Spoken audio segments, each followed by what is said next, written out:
police say remains under investigation. Numerous big issue bills before lawmakers in this last week of the legislative session. A bill addressing housing expected to be put on the floor for a vote in the House today. The focus of the bill is to provide incentives for local housing authorities to build more units for families with incomes between 0 and 30% of the median income. Republican House Leader Vincent Candelora says some of his caucus concerns have been addressed, but it's still generally not supported. We want to make sure that our issues are put on the record, especially since this bill needs to go to the Senate. There is some time to make... Check 1, 2, 3, 4. A vote on the state's next two-year budget could come as early as Friday, according to the Speaker. The CDC has stopped recommendations of COVID vaccinations for pregnant women and healthy children. Secretary Robert F. Kennedy Jr. broke the news on his X account. The COVID vaccine for healthy children and healthy pregnant women has been removed from the CDC recommended immunization schedule. Pregnant women and kids with underlying conditions are considered to be at higher risk of severe illness from COVID. Former UConn star Paige Becker's back in the state tonight, her fifth game of her pro career, as her Dallas Wings take on the Connecticut Sun in Uncasville. Here's WTIC's Dave Mager. There's no question the Dallas Wings know Becker's fits right in at the pro level. The 23-year-old is averaging 33 minutes per game with 13 points and 6 assists. She'll fit right in at Mohegan Sun, where she never lost a game with UConn. Definitely different. It'll be weird stepping on the court, I think, not in a UConn uniform, but it'll be something that I'll enjoy. And the fans will enjoy. This is a tough ticket and the first of just 2 local opportunities this season. Beckers and the Wings will be back here June 20th. Then she should be back when Check 1, 2. The championship banner at Gamble Pavilion this fall. Dave Mager, WTIC 1080 News. WTIC News time is 3:05. Checking traffic. Looks like they finally cleared that earlier crash down in Old Saybrook on 95. We're left with some road work in Manchester. Should be wrapping up soon on 384 westbound between exits 3 and 1B. Leftover work in Windsor on 291 East just prior to exit 4. That's really all that's going on in the greater Hartford area. We don't have any other issues to report. 84, 91, Route 2, Route 5 all look pretty good.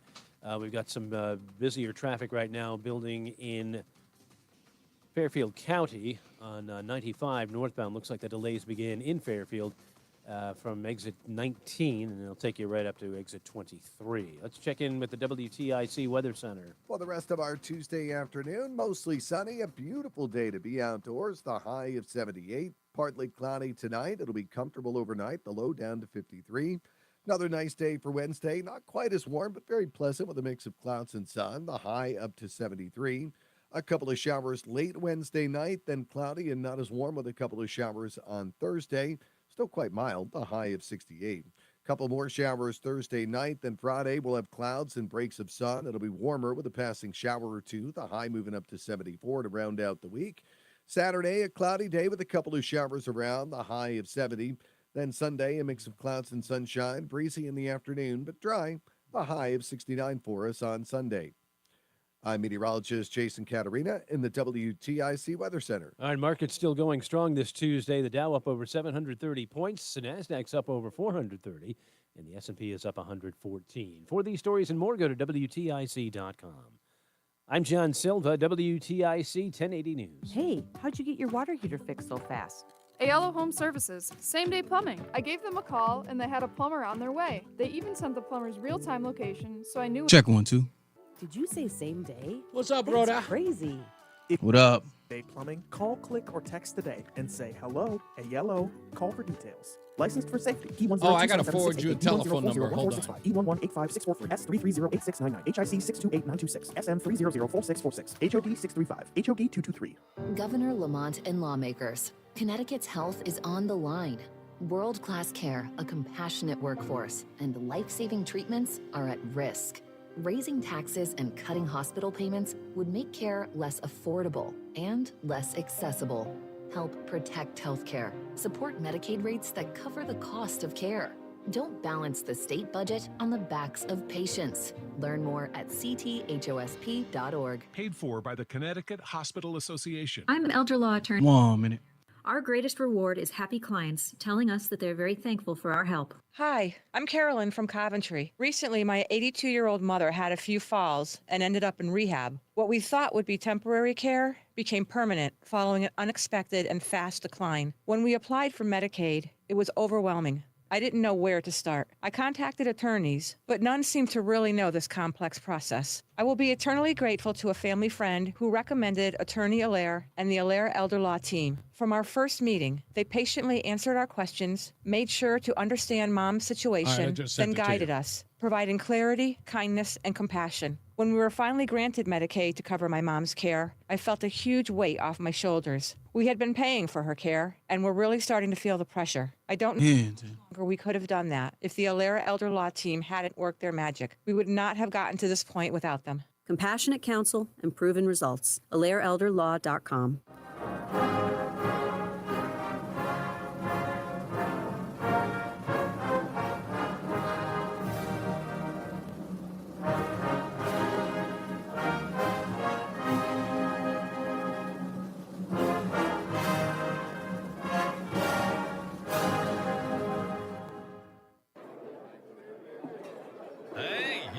Hey, shh. Calm down. The show is about to start. Reese on the radio. Turn it up. Turn it up low. Turn it up loud. It's like a dream come true. The audience. Reese is on the radio. Yo, let's get it. Due to the nature of this program, discretion does not exist. It's Reese on the radio. Right now on WTIC News Talk 1080. Now you're a man. Now you're a man.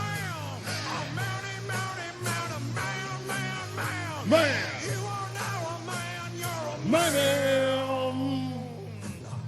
Now you're a man.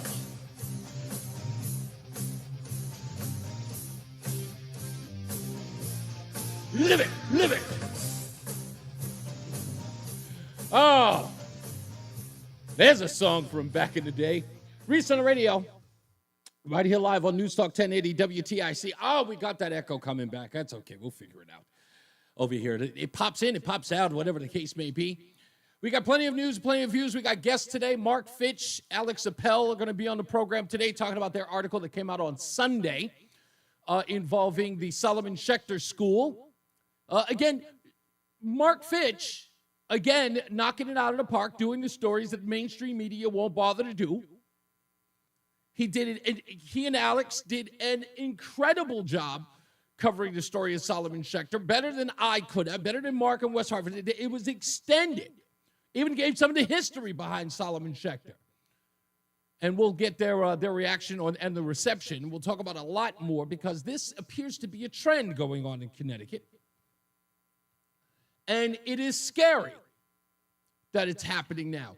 And there hasn't been attention. But we'll ask Mark and Alex about what I believe is the growing trend in Connecticut, and as reporters, if they're seeing it or getting some sense of that happening.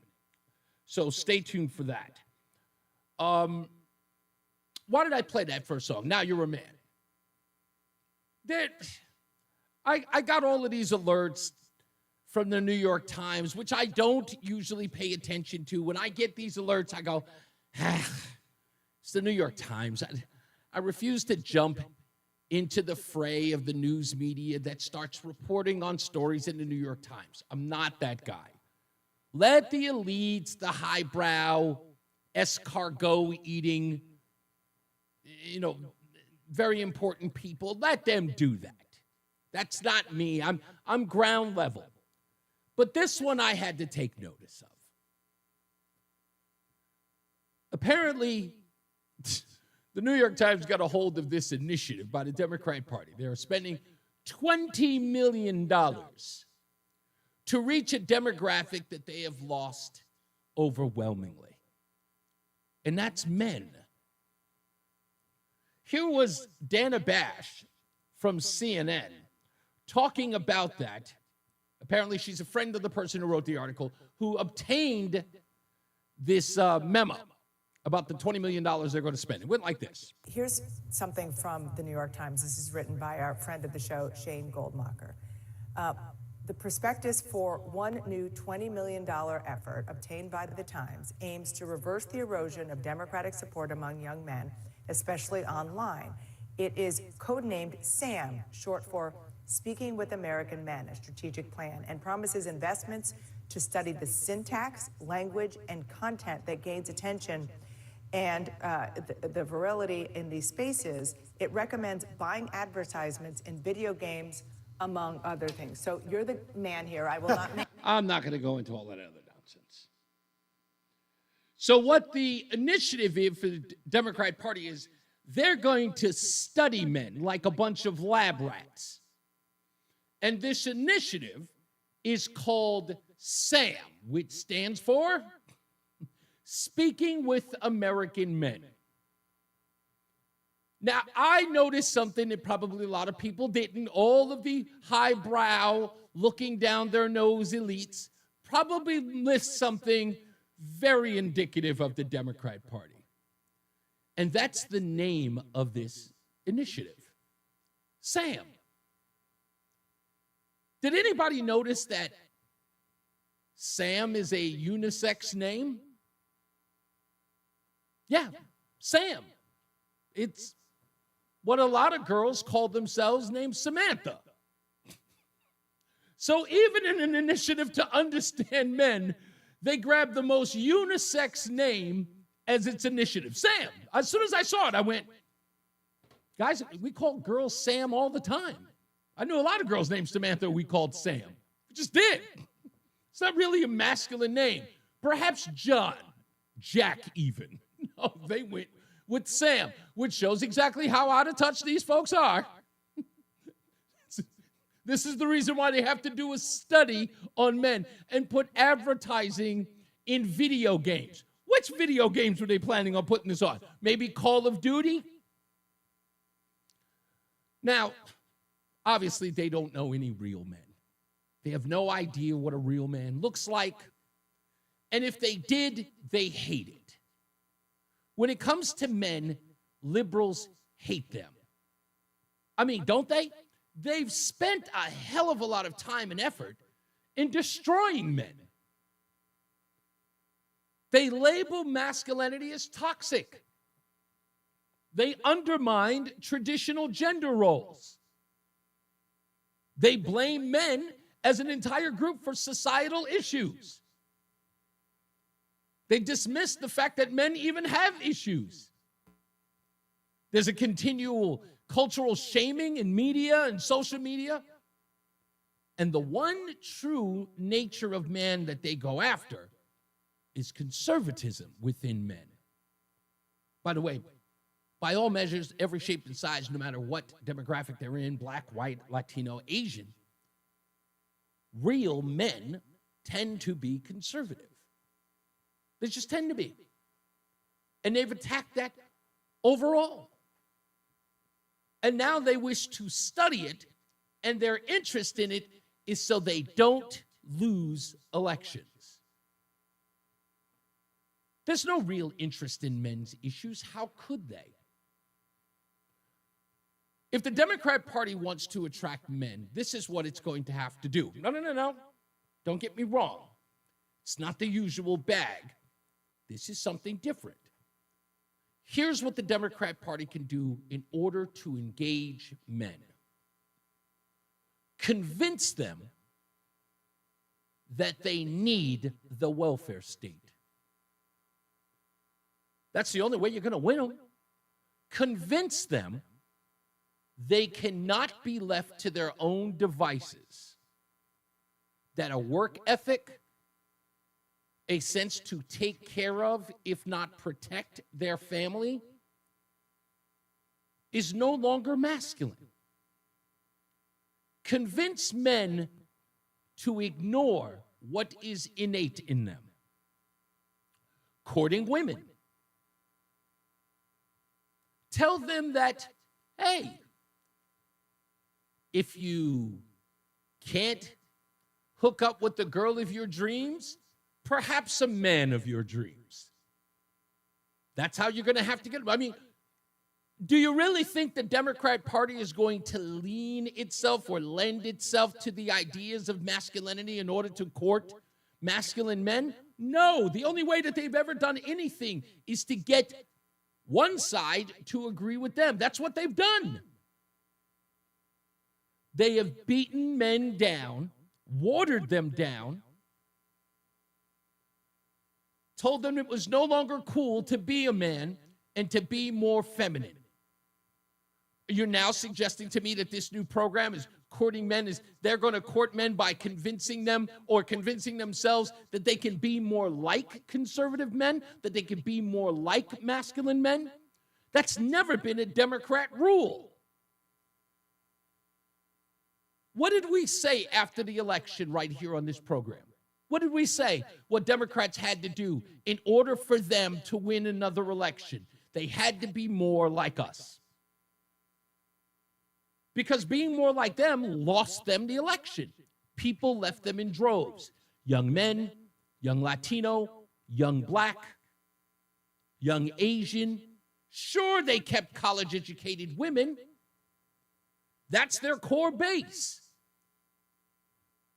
What are they going to do now? Reject those women, those overwhelming numbers of feminists in order to court men? What would the feminist women do once they found out that Democrats were trying to court masculine men?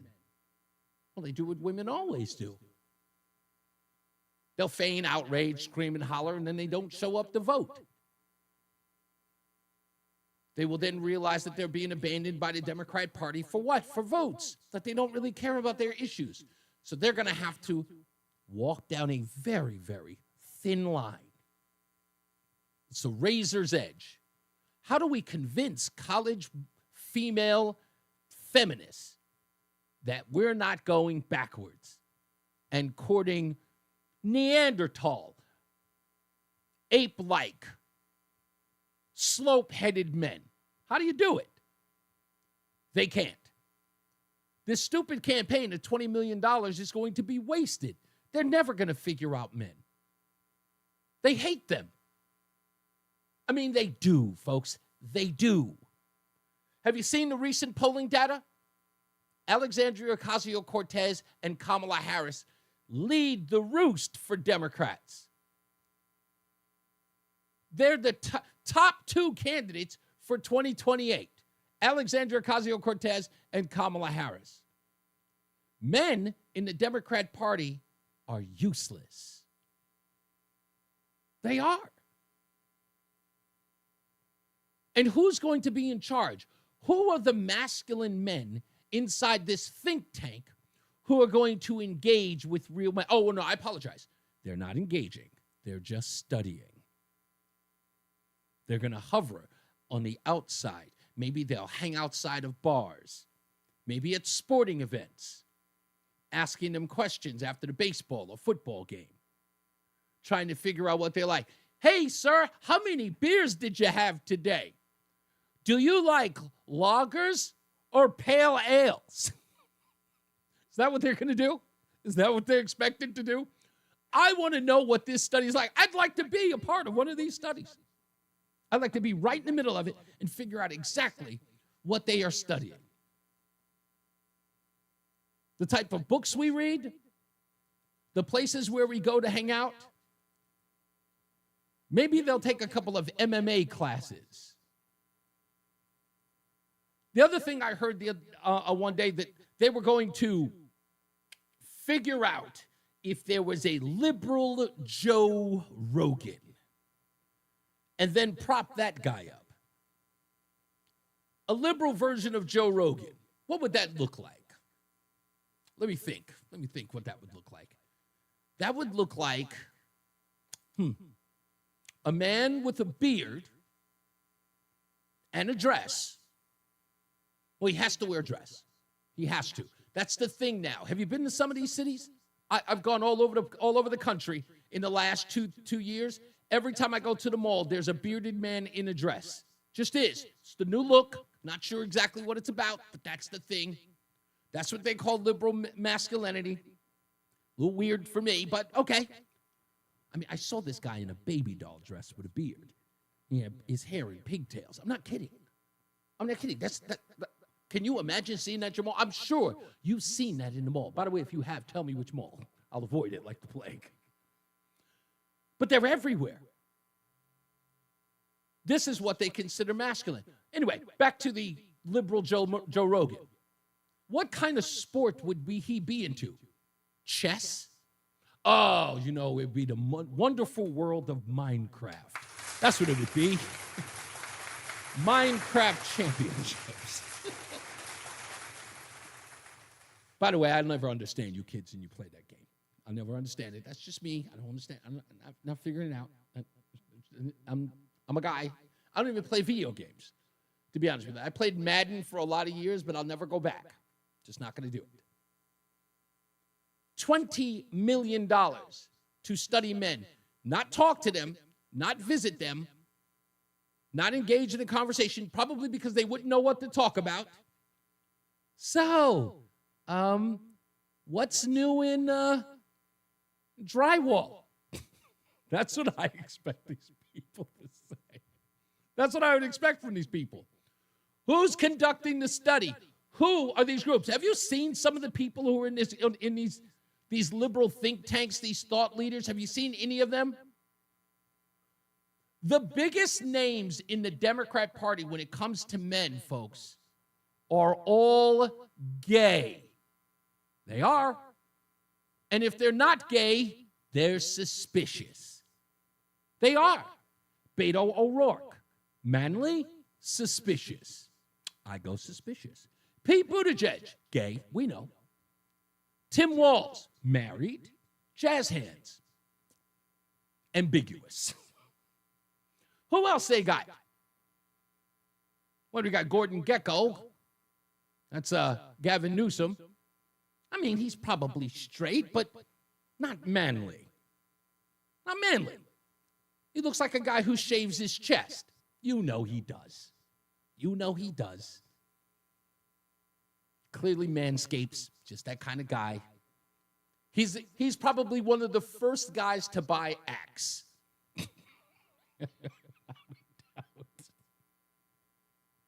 Who are some of the other men in the party? Bernie Sanders?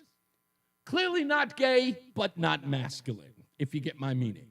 Oh, and dare I forget about my favorite, my best friend, who was having so many issues with coming across like a guy. He grew a beard, an actual beard. And that's Christopher Murphy.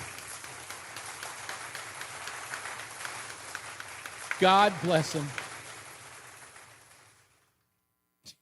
Rama says they had a liberal Joe Rogan. It was Joe Rogan. They sure did. And they lost him too. So there's no one who's going to be running, as far as men are concerned, to the Democrat Party. What they stand for is femininity. What they stand for is LGBTQIA plus issues. They don't stand for anything men. They don't believe that men should be the providers for their families. They don't believe that men should be in charge of anything. They believe that masculinity is toxic. They have no interest in what men have to say. They think that is backwards thinking. And as a party who believes that they are not only progressive, but they are forward-thinking and the smartest people in the room, I might add, the smartest people in the room, that in order for you to be the smartest person in the room, you have to reject men. And now the only reason why they're going to turn around and come back and try to grab us is because they're losing elections. When I grew up, the one thing that men could do was check inauthenticity in a heartbeat. They can see it when somebody is fake and phony. And the fact that the New York Times had to put an article to say, Democrats are going to court men by studying them, is going to be a wasted $20 million. I'd stop the project already. Knock it off. Your courtship of men is over. And you're going to lose more and more. When we come back, more news, more views. The stupidest thing I read today. And again, we've got Mark Fitch and Alex Appel from Connecticut Inside Investigators to talk about Solomon Schechter School. So stick around with that and much, much more, plus your phone calls at 860-522-WTIC. It's Reese on the Radio on News Talk 1080 WTIC. Attention, Connecticut! Ready to save big on your new Subaru? Head to Bertera Subaru Outlet in Hartford, where you can save hundreds, even thousands compared to other area Subaru dealers. Over 450 brand new, factory fresh, tariff-free Subarus to choose from, like 2025 Imprezas, lease for only $199 a month. Or get a new 2025 rugged and ready-to-roll Outback for $28,695. Or lease one for just $239 a month. Crosstreks, lease for $229 a month, and Foresters just $259 a month. And with 0% financing available, you will save even more. Also, get up to $3,750 off MSRP on select new Subarus. This all happens at Bertera Subaru Outlet in Hartford, so it just makes sense to buy or lease your next new or pre-owned Subaru from us. Exit 33 off I-91 at the corner of Weston and Jennings, or online at BerteraMotors.com. Call 888-799-1150 for details. I'm Emma Greed, and I've spent the last 20 years building, running, and investing in some incredible businesses. The more success I've had, the more people started coming to me with questions. How do you start a business? How do you raise money? How do I bounce back from failure? On my new podcast, Aspire with Emma Greed, I'll be answering these questions and more through weekly conversations with the smartest minds out there. Listen to and follow Aspire with Emma Greed, an Odyssey podcast, available now, wherever you get your podcasts. Are you a proud Connecticut business owner? We are too. With more than 48 years of experience handling business transactions for small and mid-sized businesses, and we know that not every business relationship works out as planned. If you found yourself in a dispute, call the law firm of Brown, Payne, Darris & Scott. Our team of business lawyers have over 100 years of combined experience. At BPS Lawyers, you get more than a lawyer. You get a full-service law firm. Call us at 860-CALL-BPS or visit bpslawyers.com. Nick Payne Darris is responsible for the content of this ad. And now, a WTIC news update. 77 degrees at 3:30. I'm John Silva. Machinists with Pratt & Whitney have voted to accept the latest contract proposal and end a strike that began May 5th. The proposal was accepted by about three-quarters of the rank and file. The workers expected to return to the job this week. New Haven officials have released a final report on the death of a firefighter in the line of duty 4 years ago. The report comes by way of NIOSH, the National Institute of Occupational Safety and Health. Ricardo Torres Jr. died. Lieutenant Samad Rankins was seriously injured fighting that Valley Street fire in 2021. Among other things, NIOSH says there was a failure to size up the structure, air management, and Mayday management. Fire Chief John Olson says much of what's in that report is being or is in the process of being implemented. State police investigating a crash involving a motorcycle left the operator dead. This occurred Monday night. 21-year-old Tyler West, his bike collided with another vehicle on Route 195 in Tolland just after 8:30. State troopers released their final stats from the Memorial Day holiday detail. They answered nearly 5,100 calls for service during that period, 1,300 traffic stops, 271 crashes reported, 2 fatalities, including the aforementioned motorcycle crash in Tolland, and troopers also arrested 36 on DUI charges. The Trump administration asking federal agencies to cancel remaining contracts with Harvard worth about $100 million, according to a senior administration official today. And 65 people were injured when a car rammed into a crowd of Liverpool soccer fans celebrating their team's premier championship.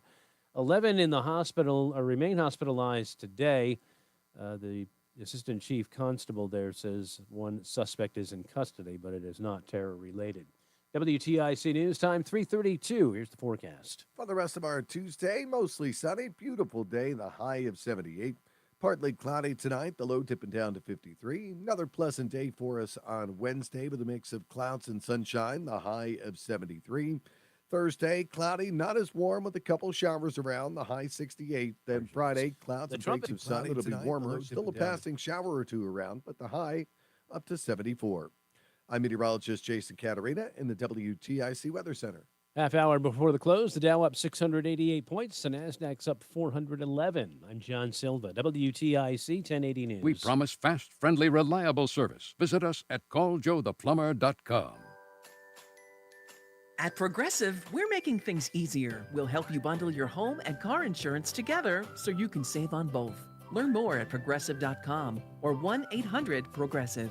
As men get older, our bodies change. We all know that. And often we just accept the changes as the way it is. But some of those changes, such as bad sleep patterns, low sex drive, brain fog, no energy, and reduced gains in the gym, could be due to low testosterone. And that is something you can change. This is Dale for Northeast Men's Health. And even if you're in your 30s, if you're experiencing some or all of the symptoms I just noted, you very well may need low testosterone treatment. With our treatment protocols, if you're like most men, you'll be amazed at the change. You'll have more energy, improved mental clarity, your sleep will be better, so will your workouts, and you'll likely find your sex drive increases too. So give us a call today and make a change for the good. Your initial visit is just $99 and includes blood work and a medical consult. And if you start treatment the day of your appointment, your visit is free. Call 800-930-5956. That's 800-930-5956. Or go to northeastmenshealth.com. That's northeastmenshealth.com. We have 5 offices across the Northeast to serve you. Northeast Men's Health, a Promedic restorative health practice.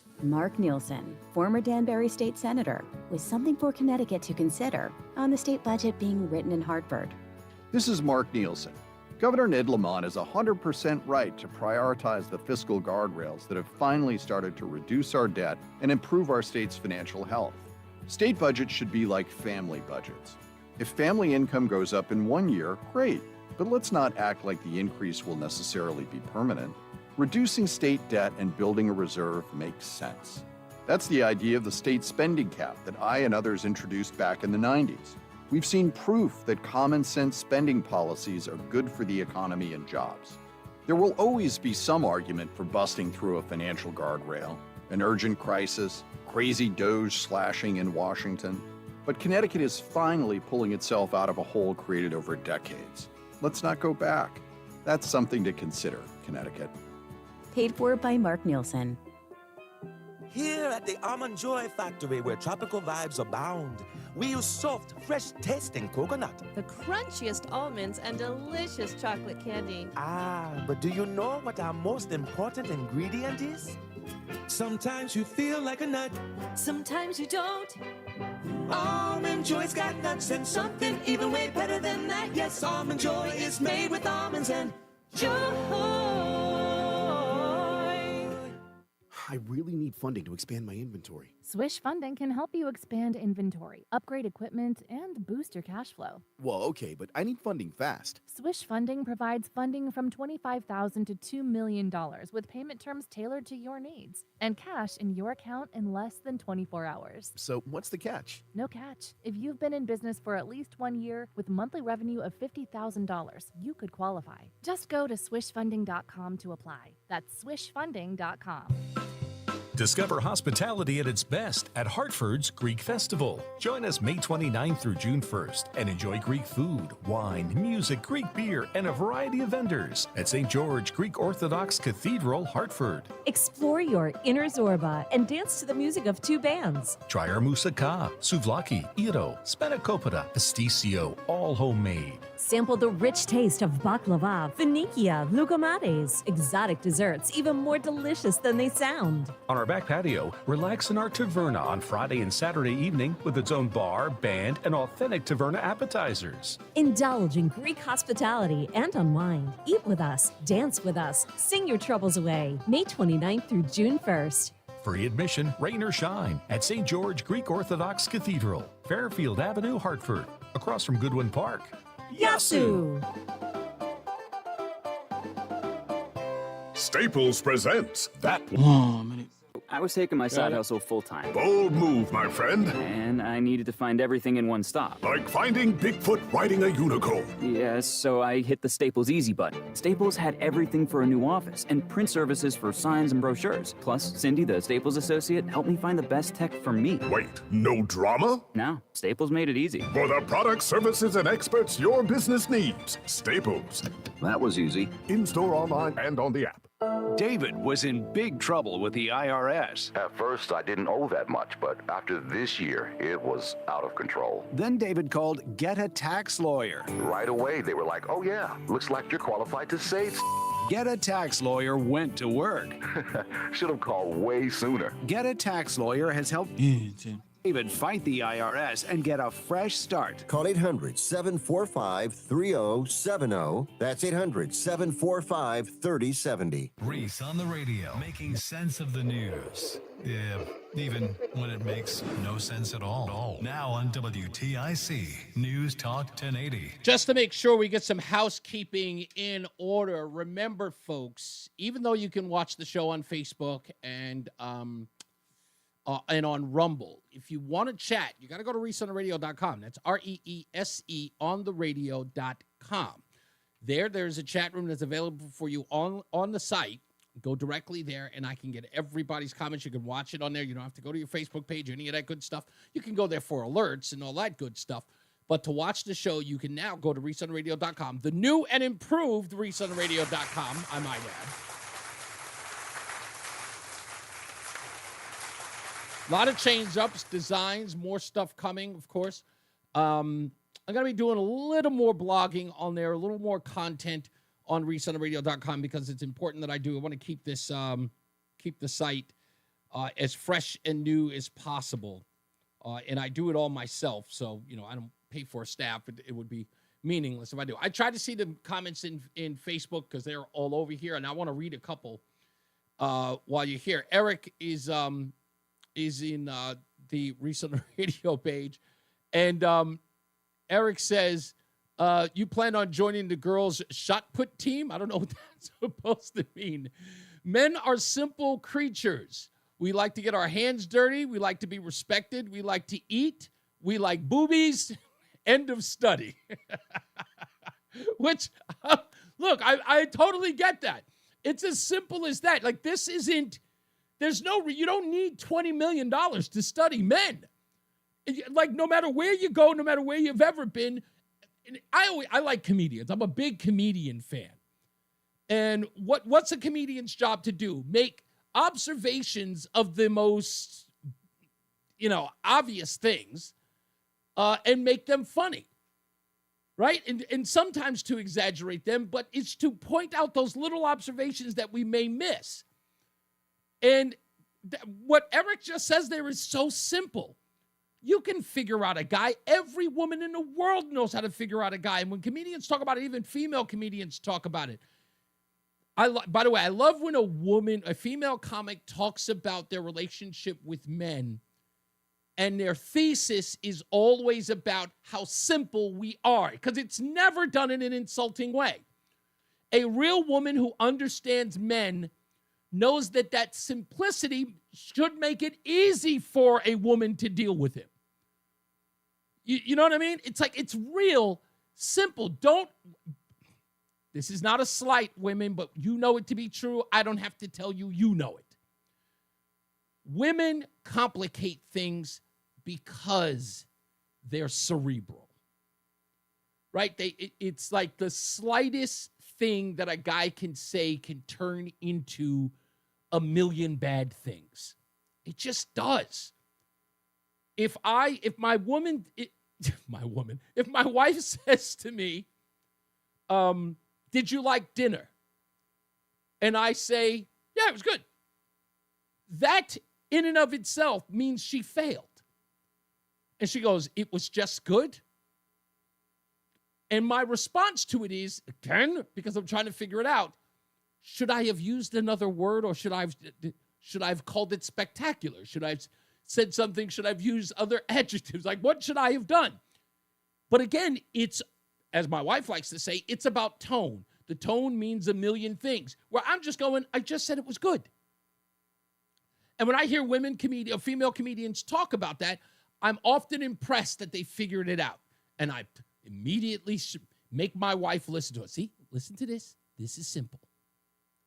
So for the New York Times to say, I'm going to put 20 million, well, not New York Times didn't, I'm sorry. The Democrat Party says they're going to put $20 million together to figure out what men like or what appeals to them. Sounds like they've spent a lot of years either disassociating with them or forgetting that they exist at all. And they have to double back and figure out, hey, what do men like? What are they watching now? What's the big thing in men? Yeah, I phrased that poorly. I do. I phrased that poorly. Pause.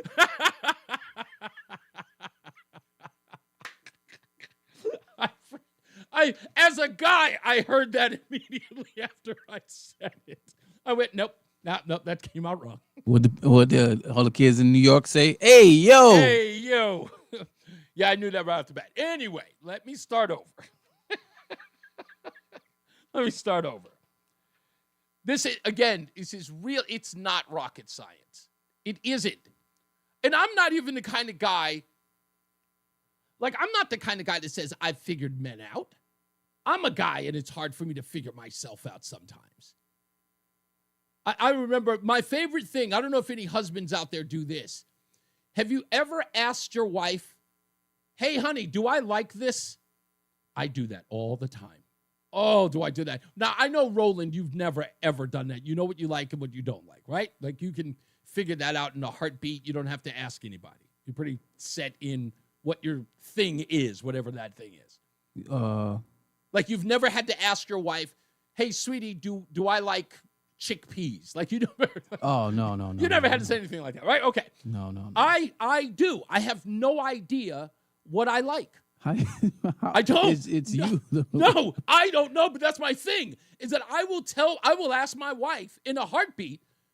I remember one day we were in the supermarket, and she was like, you know what? Go over there. I'm going to be here for a while. She'll be in like the homeopathic, whatever that stuff is, like those little, knickknacks areas with the, oregano oils and all that weird stuff. And she'll go, look, I know you're bored here. Go grab something that you may like.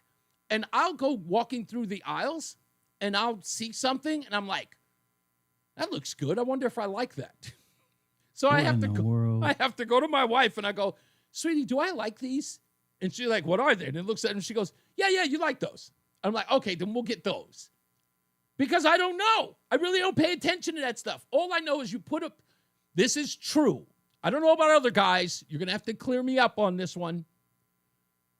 But if my wife puts a plate in front of me, I eat the food.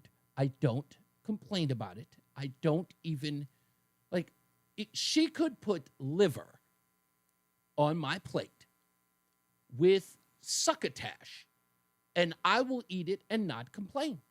You have no idea how much you are crushing me right now. Well, how is this crushing? This isn't crushing. I grew up. The fact that you're not a foodie is just so hurtful. Because my wife feeds me, and look, ladies are going to get this. I know ladies are going to get this. And they'll probably even find it a little heartwarming when I say it. This comes from my mother. When I was a kid, my mom had to teach me how to do laundry. When I was a kid, my mom had to teach me how to cook. So I had to sit in front of her in the kitchen or in the laundry room or at the laundromat, because we never had a laundry room, and I had to learn all of those things. And my mom's constant theme was, you better learn how to do this, because there's no guarantee that a woman is going to do it for you. That was her mantra. Everything I had to learn was, you got to learn to do this, because there's no guarantee that you will have a woman to do it for you. So I always respected that, look, I may not get married. I may not have a girlfriend. I may not have a live-in girlfriend. So I'm going to have to learn to take care of myself but then when I actually got a woman to do those things, to cook for me, to do my laundry, the one thing that I never did was complain. If she used the wrong fabric softener and I was itching afterwards because, there was some rash that I was getting for it, never say a word. And if you did, find a way to make it your fault.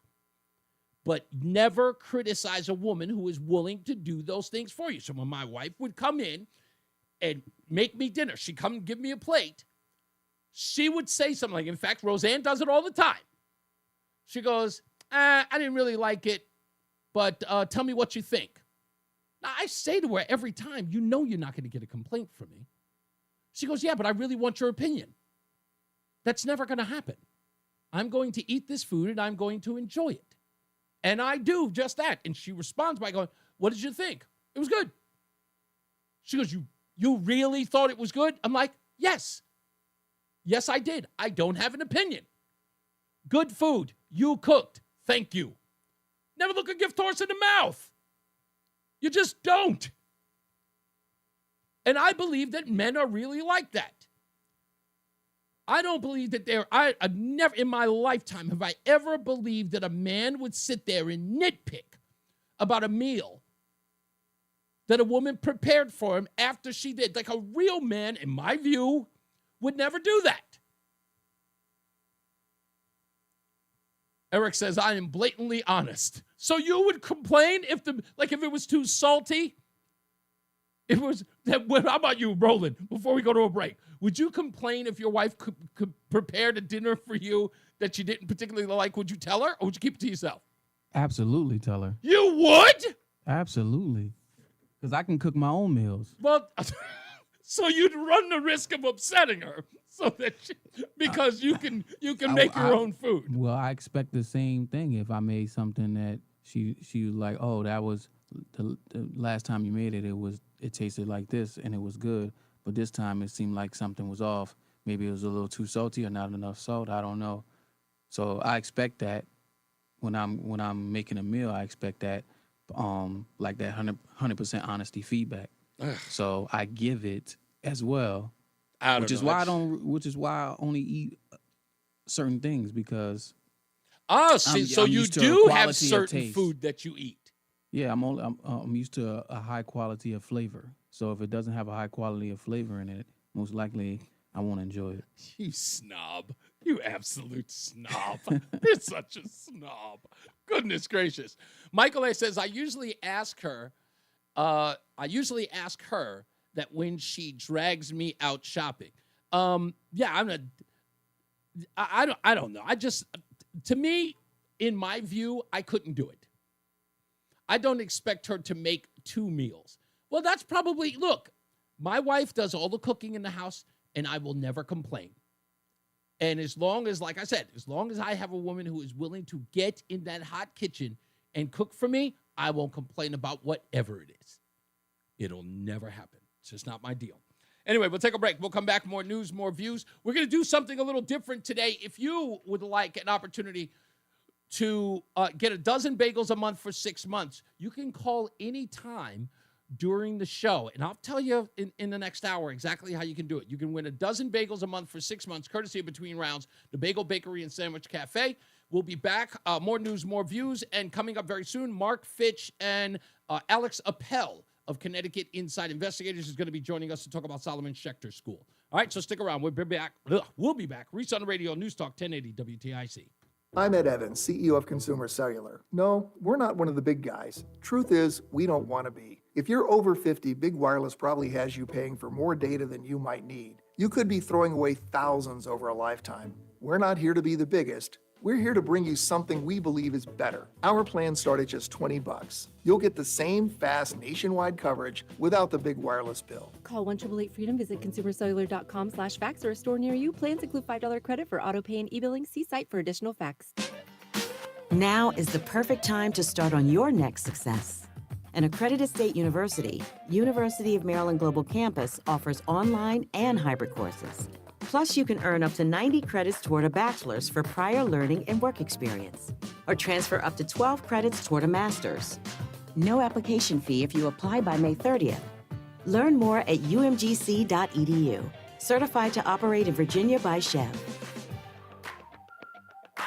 Hi, this is Tom Shattuck, and I've been telling you about my friend Phil's weight loss with Awaken 180 weight loss. Well, I'm happy to report in that Phil is down about another 2 pounds since last week, and that is a grand total now of 72 pounds after 15 total weeks of Awaken 180 weight loss. Phil is ecstatic, he looks great, and he feels great. Phil's weight loss journey sounds a lot like mine, where I was astounded and delighted that with the help of my coaches, I was actually eating to lose weight. There's a science behind it, believe me. My wife Alice is currently taking advantage of the free lifetime support she gets from Awaken 180 and using her guidance from her coaches to drop a few pounds for summer, beach season. And it's not just Phil, Alice, and myself who've lost weight with Awaken 180. Awaken 180 Weight Loss has helped over 24,000 people lose weight for good. Let's make this summer the one where we feel our best. If you're ready to kickstart your transformation, call 844-346-1800. 844-346-1800. Or visit awaken180weightloss.com. Here's a few questions. 1 minute.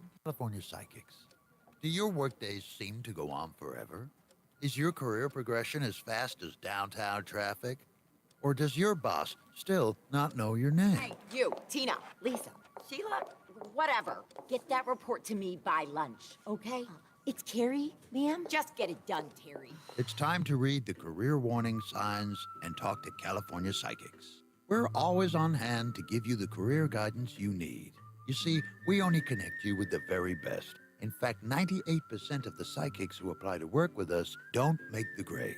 That's why we can guarantee if your reading isn't life-changing, it's free. So you could soon be telling your boss where to stick that report. Where are you going, Terry? Yeah, Tim. Terry! Experience the joy of There you go. certainty. California Psychics. Call 1-800-PREDICT today and get 20 minutes for just $20. It's Reese on the radio. Ask your doctor if common sense is right for you. On News Talk 1080 WTIC. All right, coming up in a little bit, John Silva's got news, Jason Catarina's got weather, and Mark Christopher will be in the BPS Traffic Center to get you on the roads today. As I said earlier, Mark Fitch and Alex Appel are going to join us on the show in a little bit to talk about the Rabbi Jonathan Berger and the Solomon Schechter School and that scandal. We talked to two of the parents that were involved in the arrest of one of the teachers at Solomon Schechter due to unwanted tickling at the school. We'll talk about Mark Fitch and Alex Appel's long, very investigative report into what went on there and what the ramifications are going to be for Solomon Schechter and the failure to report this teacher. We'll get into that as well. Also, we'll talk about the best and worst places to raise a family 2025.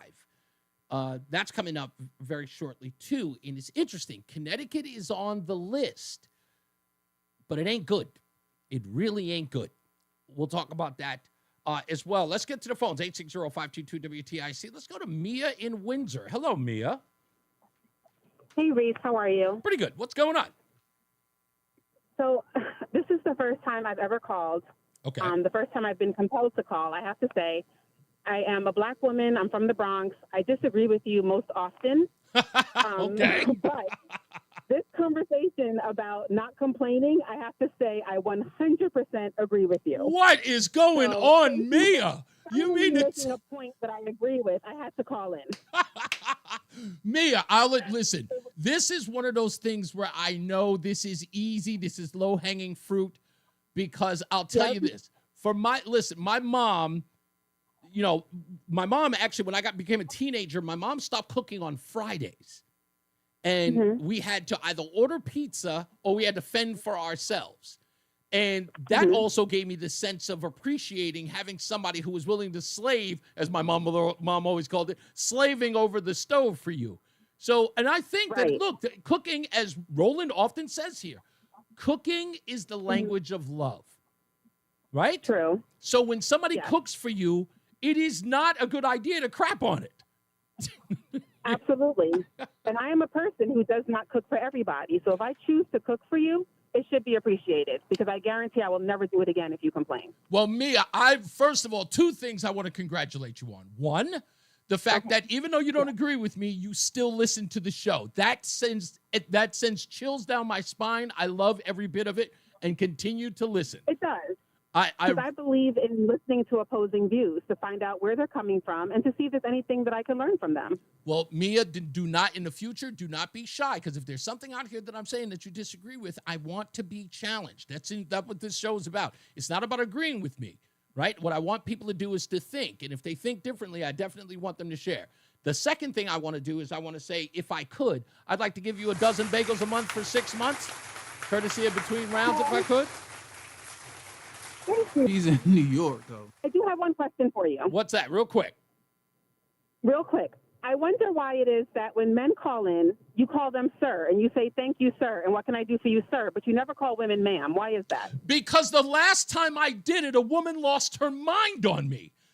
I'll never forget that. You're traumatized. I told a woman, I said to the woman, she goes, excuse me. I said, oh, no problem, ma'am. She said, ma'am? What do I look like, an old lady? And I used to say dear a lot, and women said that was condescending. I see. Okay, because I hear it a lot, and I'm saying, why doesn't he extend the same respect to women? It's always, thank you, sir, and I appreciate you calling, sir. I'm like, well, what about the women? Well, So that was one issue I took up with you. Okay.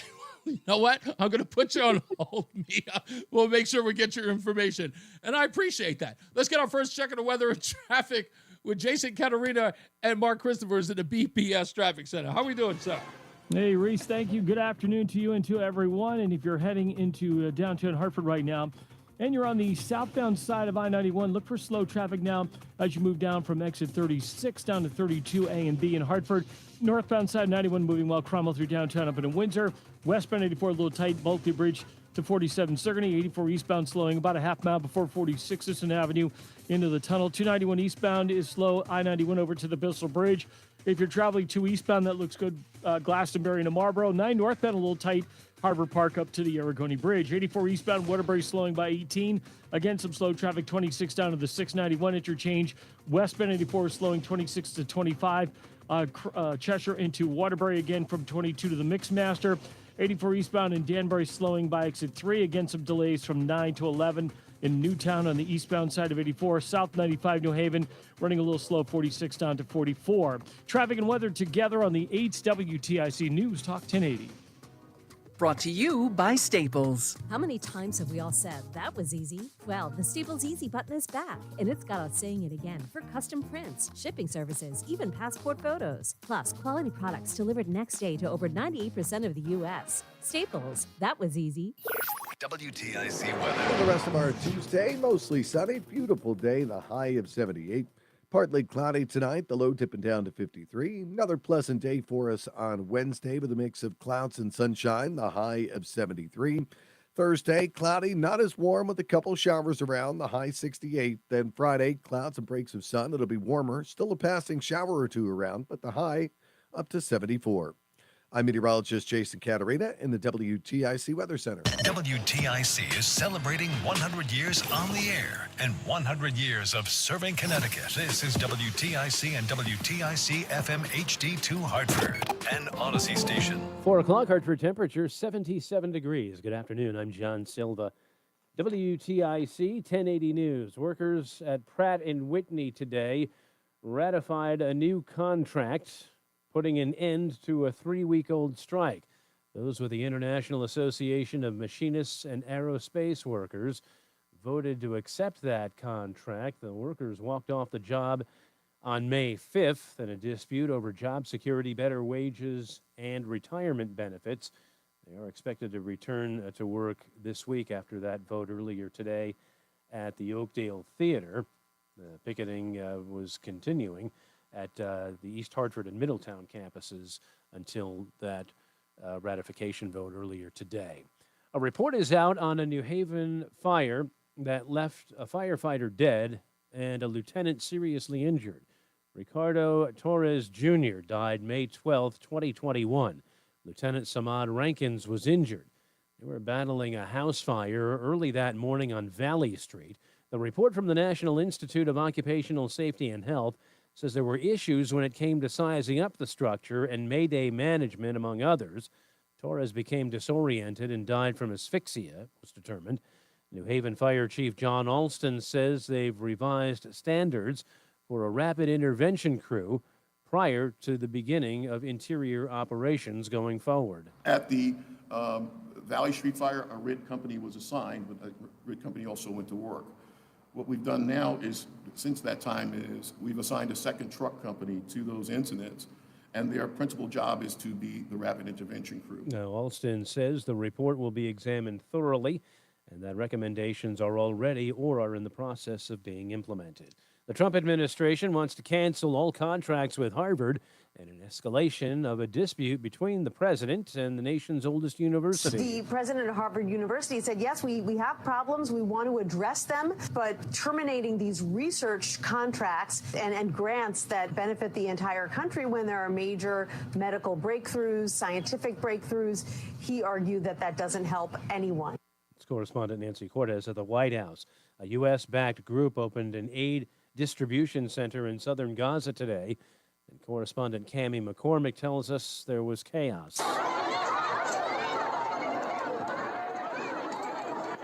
the UN, spokesman Stefan Dujarric. We have been watching the video coming out of Gaza around one of the distribution points set up by the Gaza Humanitarian Foundation, and frankly, these these images are heartbreaking to say the least. Witnesses claim that at one point Israeli forces started shooting. Some people scattered, others remained, desperate for food and medicine. About a week to go before the end of the current legislative session, one of the targets, cutting down on the state's growing bear population, a revised bill that passed the Senate on a 34-2 vote, was sent to the House this month, would allow the governor to direct the commissioner of the Department of Energy and Environmental Protection to adopt regulations and set parameters. Hey, did you get Mark's telephone number? Bear hunt in the state. He's still of how hunting would work. House Speaker Matt Ritter says he thinks more could be done to bear-proof trash cans to prevent bears from entering communities on the lookout for food. Because they're not bear-proof. But there are bear-proof trash cans. So maybe we need to start doing that. And the House also debating a bill on a lack of affordable housing and homelessness in our state. That debate is going on as we speak. And some of the best and brightest spellers have gathered in D.C. for an annual event. We have Pickup, which has...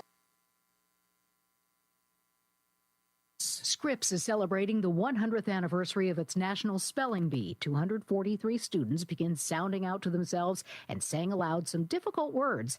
Scripps Spelling Bee Executive Director Corey Leffler says this contest sets up kids for a great future. By learning this skill, but also learning to study, to set goals, to bounce back from disappointment if you don't win. The Scripps Spelling Bee runs through Thursday. Jennifer Kuiper, CBS News. Closing bell report sponsored by Bouvier Insurance. Dow up 740 points. NASDAQ up 461.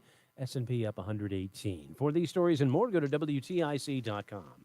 I'm John Silva, WTIC 1080 News. Weight loss by Hers is not available everywhere. Actual price depends on... 1 minute. Started and learn more, including important safety. You still got study information and Mark's restrictions. telephone number? Hers.com. Everyone's talking Oh, yeah, I'm about to call him. medications, but too few can access or afford them. Hers is changing that by offering access to Wegovy GLP-1 treatment through their platform. 50% off retail price. Wegovy is FDA approved for weight loss and can help you lose up to 20% of your body weight when combined with diet and exercise. All dosages of Wegovy are offered at the same price and are eligible for FSA and HSA reimbursement. At forhers.com/radio, treatments are prescribed 100% online. A medical provider on their platform will determine if a weight loss plan is right for you, and if prescribed, your plan ships free directly to your door. By getting access to Wegovy through Hers, you get so much more medication. You'll get ongoing support along your weight loss journey. See if Wegovy is right for you at forhers.com/radio. That's forhers.com/radio. FORHERS.com/radio. It's Reese on the radio. And don't say we didn't warn you on News Talk 1080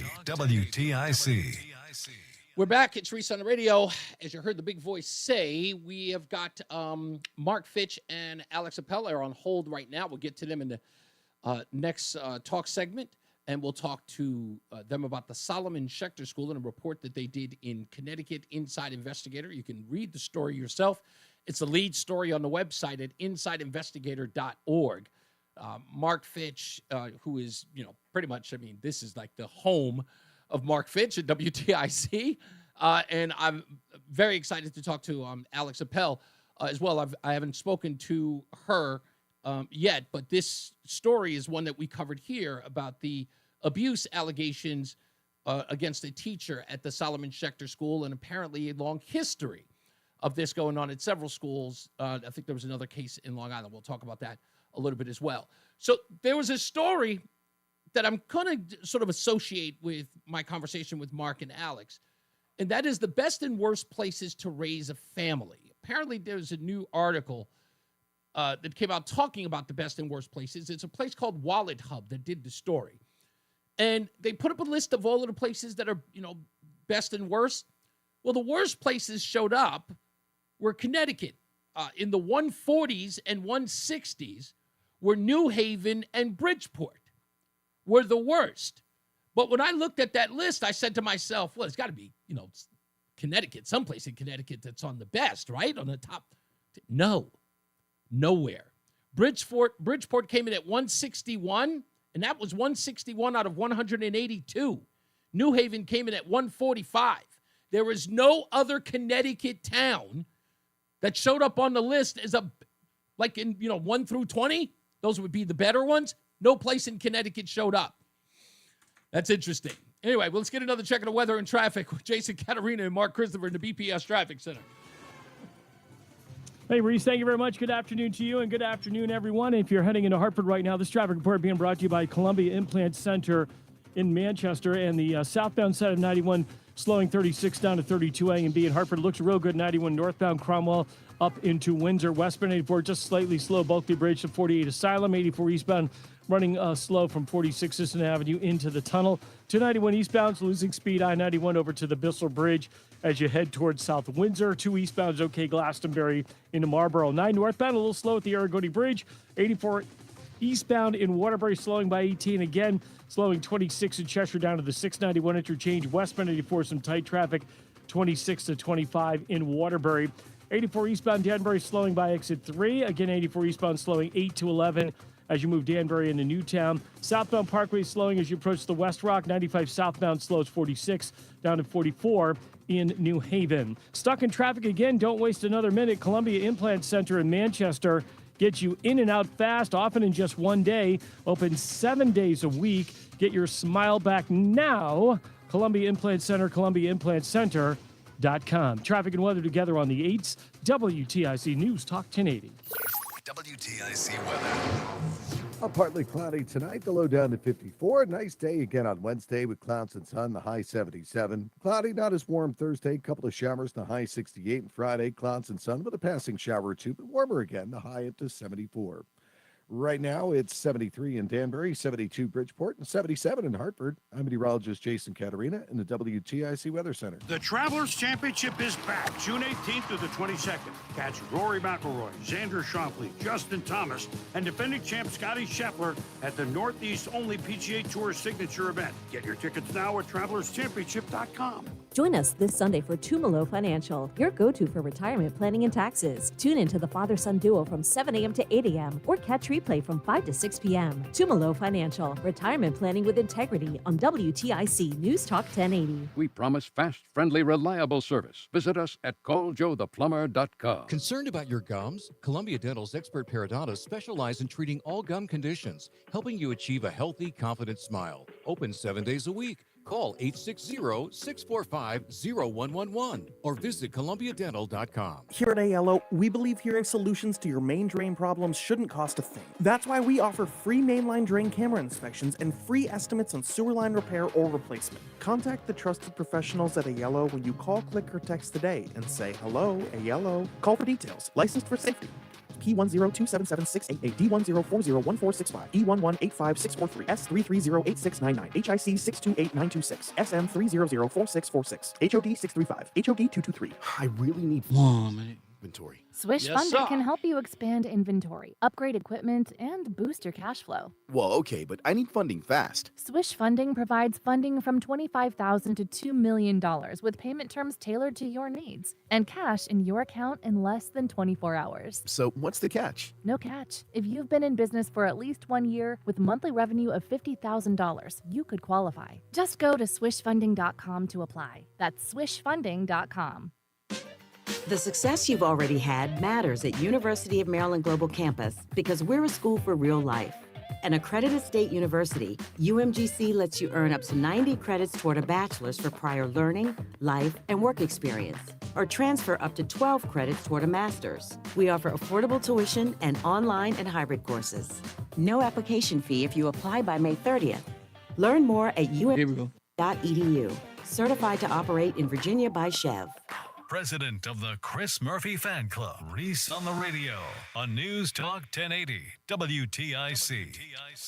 And we're back right here as promised. On the phone with us is Mark Fitch and Alex Appel.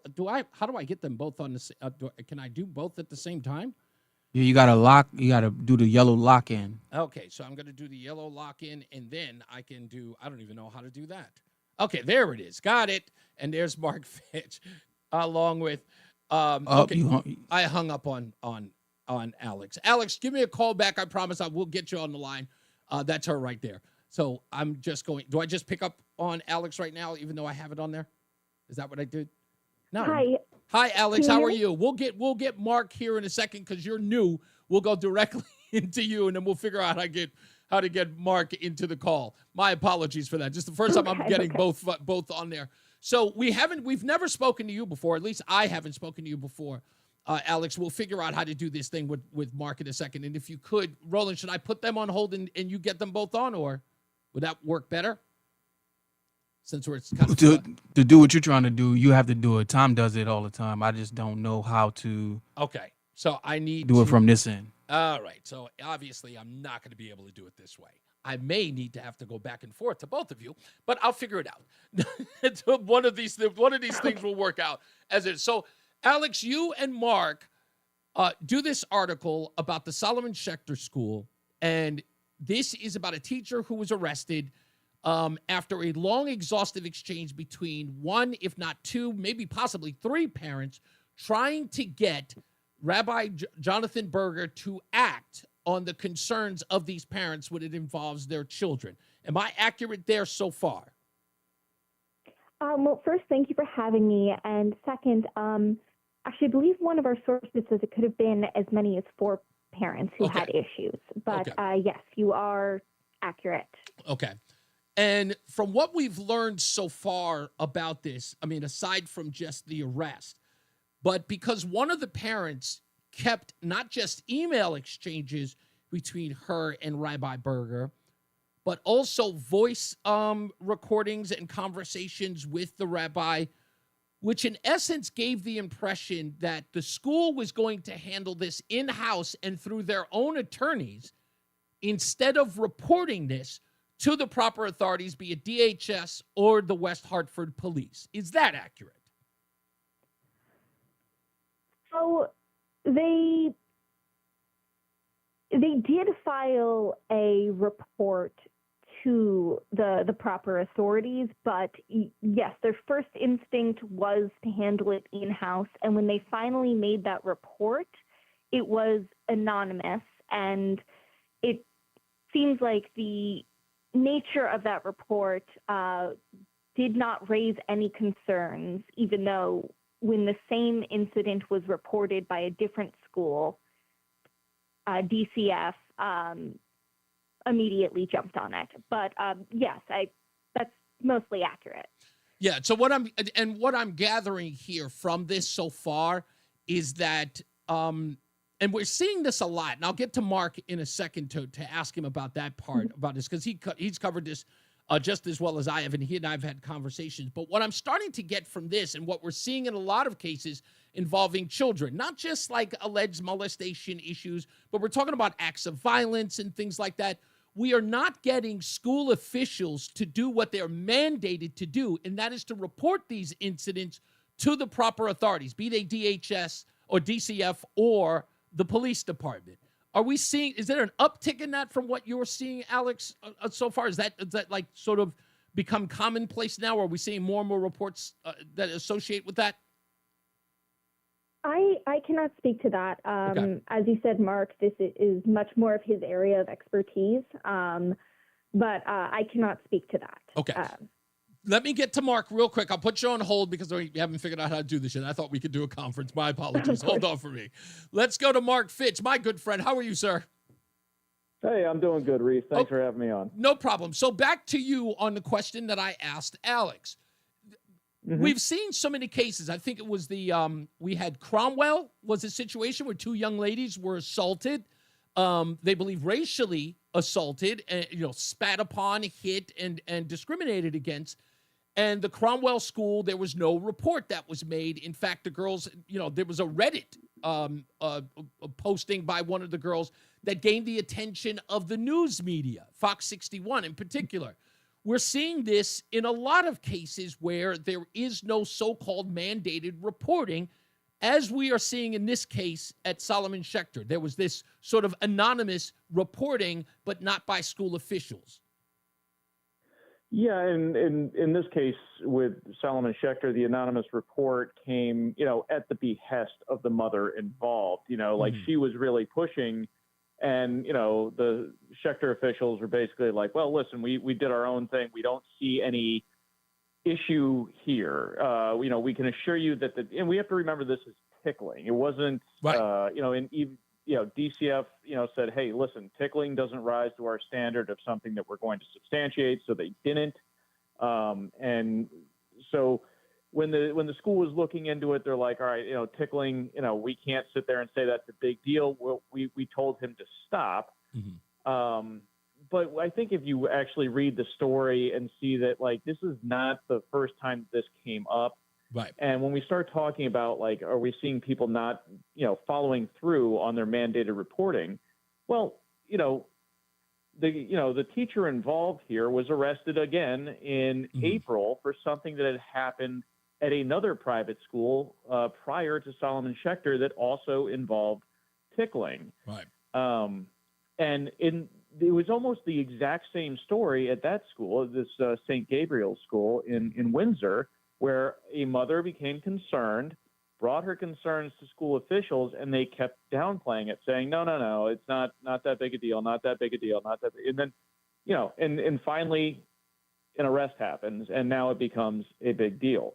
I think what we're seeing and I'm seeing this kind of across the board in a variety of different ways, is that everybody is trying to protect their image, and they're trying to protect their image in ways that just is not helping. It's actually hurting their image as they try to protect it, because they're trying to downplay things that, if they kind of hopped to a little bit more, took it more seriously, and really set the boundaries immediately, probably wouldn't have become an issue. They probably could have nipped this in the bud really early, but correct. In efforts, in this social media saturated environment that we're in, these efforts to kind of keep your image whole and intact and without any kind of, check mark on it. Yeah. They go too far. Yeah, this was an interesting part, because as I've been covering this story, the crisis management here was the worst I've ever seen. And you bring up a good point. You didn't go full-throated on this, but I think I made this point when I spoke to one of the mothers. In fact, both of the mothers, was that this could have been one of those things where Solomon Schechter looked like the hero by saying, oh my goodness, this is a problem, dealt with the teacher, sided with the parents, and the parents would have been that sort of, I hate to use the term, Yelp review, if you will, because they're so concerned about their image. The parents would have said, when we had concerns, Solomon Schechter had our backs. Instead, it turns into, when we had concerns, Solomon Schechter held us at bay, and in some cases, went after us. Yeah, and I think I think this is part of the problem, is that you're seeing organizations, you're seeing institutions being, more reactionary to what they think is going to be the public perception of them, as opposed to what their actual, what their constituents, what their customers, what their consumers actually want and need from them. In this case, what was wanted and needed from them was, swift action.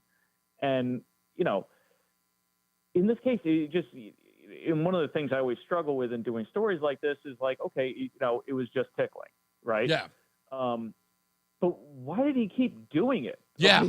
Yeah. I mean, if once a parent, as a teacher, if a parent comes to you and says, why are you touching my kid? I mean, that should really kind of set off a bunch of alarm bells in in an individual's mind being like, oh God, I am looking at a potentially career devastating issue here, Right. and to take it very seriously. And it just seems like no one took it very seriously throughout the entire process. Mm-hmm. And, you know, it resulted in arrest. I mean, that, hey, the guy could get off Scot-free, sure. free and clear, you know, and we make no bones about that. But, you know, at the same time, the way the institution tried to handle these issues just made it worse for them, made it harder for the parents involved.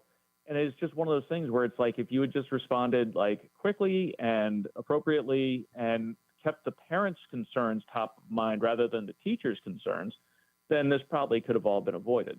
Yeah, I'm going to ask Alex a question, but actually I'll ask you first, and then we'll get Alex back on the line so I can follow up and get her response to this. You know, has anyone even thought about making the connection with stories like this that we've seen? I think that there is another story with the first select woman, Paula Cofrancesco, with the covering up of another abuse case. That these, again, these stories are becoming more and more rampant within the state of Connecticut. I'm asking you this, and I'll go to Alex to get her take on this. Has anyone made the connection that it may not be such a good idea for legislators should be promoting sexualized books inside schools and libraries with stories like this growing within the state of Connecticut? Has anyone made that connection at all? I haven't seen that connection made at the legislative level. I mean, obviously the issue with, you know, what books are available in public school libraries comes up a lot in, you know, municipal and local, you know, Board of Ed meetings and things like that. And there's a few hot spots for it in Connecticut, you know, places like Guilford and Enfield, sure. Where they've been hot topics. As far as at the, you know, legislative level, there is, I believe, a bill still in the legislature Correct. that would, you know, deals with some of the, you know, alleged, you know, book banning and things like that. But I don't think anybody has drawn a line saying, you know, A goes to B in these kind of situations. Yeah, but the way I look at it, and a lot of other parents have been talking about this, is like, look, many people see these books as the sexualizing of children, while we have a sexualizing of children problem with teachers and students. So why would I invite one not realizing that it would affect the other? You know what I mean? No, yeah, I understand you. I understand the logic, yes. Yeah, okay, good. That's all I want. Let me get to Alex real quick, and I'll get back to you in a second. I'm sorry I have to do it this way. Alex, same question to you. Are you seeing any of that sort of line being drawn, or can you come up with an idea or an understanding as to why there hasn't been that connection made to these books that parents have an issue with being in the school libraries, and also these sort of sexual charges or sexual in nature charges that are involving teachers or administrators with children? So I'll agree with Mark on this. I have not seen that connection. I understand what you're saying. I've covered a few places in Connecticut where discussions of what are or are not appropriate books for students, particularly young students, have come up. But that's actually not the main concern I've heard when people talk about appropriate books. So I see what you're saying, but I have. Am I far? I mean, okay. Well, as a journalist, do you see any am I too far off the beaten path to make a connection with these obvious, very curious things that are going on within schools between administrators or teachers and students, and then these books or this gender ideology or these conversations happening in the school, and maybe it might be a bad idea, or we're opening up, a can of worms that we may not be able to pull back from. Is it a far stretch to make that connection in your view? I'm a reporter, not a sociologist. Okay. So I can't really comment on that. Okay, fair enough. I totally appreciate it. And again, if there's anything that you'd like me that I didn't touch on with Mark, what was your takeaway from reporting this story and getting, I guess, going through all the material and the report or the non-reporting of the Solomon Schechter School? What was your takeaway from that as a journalist? I am just surprised by some of the, and you guys spoke about this too, but I'm still just surprised by some of the things that people think will cause the most damage to their reputation. They think addressing a problem, again, as you both have said, it's tickling. There are a lot of different contexts where that can seem like a nothing issue, but it does shock me reading this, especially when comparing what happened at Solomon Schechter to what happened at a few other schools. There was another Jewish school in Connecticut that had a problem, and we reference it in this story. Yeah. And they just handled it. They handled it completely. And it came up in our reporting because a parent said that, why can't this school do this? So I was just shocked to see how some educational institutions prioritize things. You mentioned in your promotion for this interview, there was a Solomon Schechter school in Long Island. Yeah. I'd like to just clarify, they don't have a shared administration. They're both a part of the conservative Judaism movement. I got you. But I don't believe the Solomon Schechter principles are speaking to each other. But it seems and at other schools in Connecticut, it's if there's a serious problem, I just don't understand if there's a serious problem or a perception of a problem, why that's not being addressed and why the concern is, as the title of our piece is, controlling the narrative. Yeah, exactly. But that's what this was about. Yeah, so that's fair to me. Yeah. Alex, thank you so much. Mark, thank you as well. I'm sorry I couldn't keep you on longer, but I appreciate your reporting. I promise I'll have you both back. I really appreciate you. Let's get another check of the weather and traffic with Jason Catarina and Mark Christophers in the BPS Traffic Center. Hey, Mark. All right, Reese, thank you very much. Well, 91 Southland, look for delays. Yeah, if you go to your phone pad, there's a lock button on there. Okay, so what I need to do is hit and again, another bump down by hit the 20. 2 number. 91 northbound Cromwell. Hit one number, press lock. Oh, okay. Lock that person in. Then hit the other number and press lock that person in, and then they could both speak. About a half mile before Okay, I don't even know where the lock button into is. the tunnel. 291 eastbound, slowing I-91 over to the Bissell. If you are traveling, See, I don't know how your layout looks on your laptop because it could look different than mine. I think it does. you transition to Route 2. 9 northbound Middletown, slowing Harbor Park to the Aragoni Bridge. 9 northbound again, slowing 32 in Berlin up to 36 in New Britain. 84 eastbound in Waterbury, slowing by 18. Again, 26 down to 27 in the 691 interchange in Cheshire. Westbound 84. Waterbury's tight 25A up to the Mixmaster. 84 eastbound in Danbury, you've got delays 8 to 11 in Newtown. And 95 South New Haven slows 46 down to 44. Traffic and weather together on the 8's WTIC News Talk 1080. And now, a WTIC news update. It's 4:30. Good afternoon. I'm John Silva, WTIC 1080 News.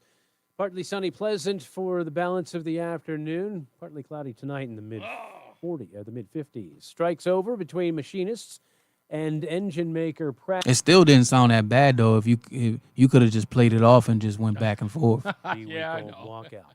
Busy holiday weekend for Connecticut State Police. Troopers had their hands full. Over 5,100 calls for service for the period. 271 crashes, including 2 fatalities, 36 arrests for DUI. One of those fatalities included a motorcycle crash in Tolland Monday night. Tyler West was thrown from his bike along Route 195. Investigators say West collided with another vehicle. Report released today on the death 4 years ago of a New Haven firefighter. Ricardo Torres Jr. died in that Valley Street fire. Fire department lieutenant was also seriously injured. The report in part calls for additional training and other recommendations that Fire Chief John Alston says had already been implemented prior to the report's release by NIOSH, the National Institute for Occupational Safety and Health. Wall Street, Dow up 740 points, NASDAQ up 461, S&P gained 118. I'm John Silva, WTIC 1080 News. This is Dale for Northeast Men's Health, where our erectile dysfunction treatments are shown to be effective in well over 90% of cases. Here is one of our patients, Bill, sharing his experience on our ED treatments. My name's Bill, and I'm a patient at Northeast Men's Health. I suffered with ED for a couple of years, and I wasn't satisfied with my intimate life with my wife. If you have a problem, find a solution. If you have ED, seek out Northeast Men's Health. Go there. You've got nothing to lose. I am having good sex, but it's not just about the sex. Colors are brighter. My mood was brighter. I had more passion for everything in my life, not just sex, everything. I'm going to Northeast Men's Health. Go there, give it a try, meet the people there. They'll take care of you. Thanks, Bill. It's true. If you're like most men, we'll help you get your sex life back. For just $99, you'll get a medical consult, blood work, and if medically advised, a test dose. And if that test dose doesn't work in the office, your visit is free. Call today, 800-930-5956, or go to northeastmenshealth.com. That's northeastmenshealth.com. I'm Ed Evans, CEO of Consumer Cellular. No, we're not one of the big guys. Truth is, we don't want to be. 1 minute. 50 Big Wireless probably has you paying for more data than you might need. You could be throwing away thousands over a lifetime. We're not here to be the biggest. We're here to bring you something we believe is better. Our plans start at just $20. You'll get the same fast nationwide coverage without the big wireless bill. Call 1-888-FREEDOM, visit consumercellular.com/facts or a store near you. Plans include $5 credit for auto pay and e-billing. See site for additional facts. Are you having trouble hearing? Hearing loss can devastate the quality of your life. Now, there's an affordable fix for you or your loved one. Rated the best hearing aids of 2025 by Forbes Health, Audion Hearing has the highest quality hearing aids at the lowest prices, starting at just $98 a pair. I actually like them better than my old And 10. I could not believe how my hearing. Hey, let me talk a little bit about this blown tire I had this weekend. Go to audionhearing.com. That's AUDIEN hearing.com. Stay locked in. Reese on the Radio is on WTIC News Talk 1080. Yeah, I want to apologize to Alex and Mark. I didn't know that. Well, at least I thought that we could just merge them on, and I would have loved to have them both. I was glad to talk to both of them. And Alex, if you're listening, please come back anytime. And now that I know that you're a part of the team, as far as inside investigators, if you got a report that you want to bring to our attention, we'd love to have you on. We owe it to you. I just want to make sure that we get an opportunity to have you back on. Stupidest thing I read today coming up in a bit, but Roland, you had my biggest fear happen on the road. You had a blowout. You had a blowout. Blowout. Like when you drive in, like a boom. Like boom. Really? Yeah, man. Which tire? The front passenger tire. Okay. I was coming back from a tournament in New Haven on Saturday. Do you know what the cause was? I do not know what the cause was. And all of a sudden, I'm riding. I just hear a big boom, and my car's like, boop, boop, boop, boop, boop, boop, boop. I was like, oh, man.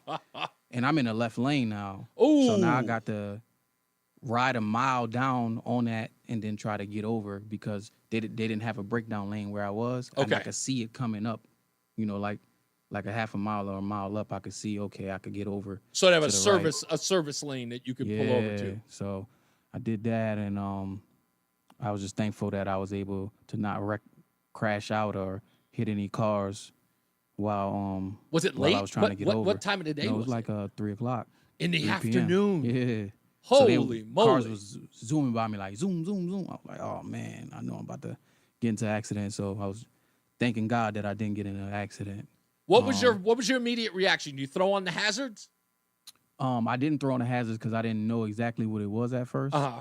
So as soon as I realized, oh, it's me, it's not the road, because sometimes you'll run across the road and it'll be a little bumpy. Yeah. And once I realized it was me, then I was like, oh, I got to get this car over. Then I just put on my hazards and my blinker, and I was able to get over to the right lane and call AAA. Okay, you called AAA. You didn't do the flat yourself? No, I paid. What do I pay? Well, if you're paying for AAA, you're paying probably was it like $300-400 a year? Yeah, it's like $249. $249. Yeah. I remember when I used to have AAA. I got USAA now, but I remember my AAA days. And I did win. So talk about how cool I am. I had AAA, and I paid for my ex-wife's AAA for about 5 years. Oh, that's not bad. Yeah, I mean, I paid for hers for a long time. When I got rid of it, talk about somebody who got mad. I was like, hey, I'm not going to do AAA anymore. What? What am I going to do? I'll get your own.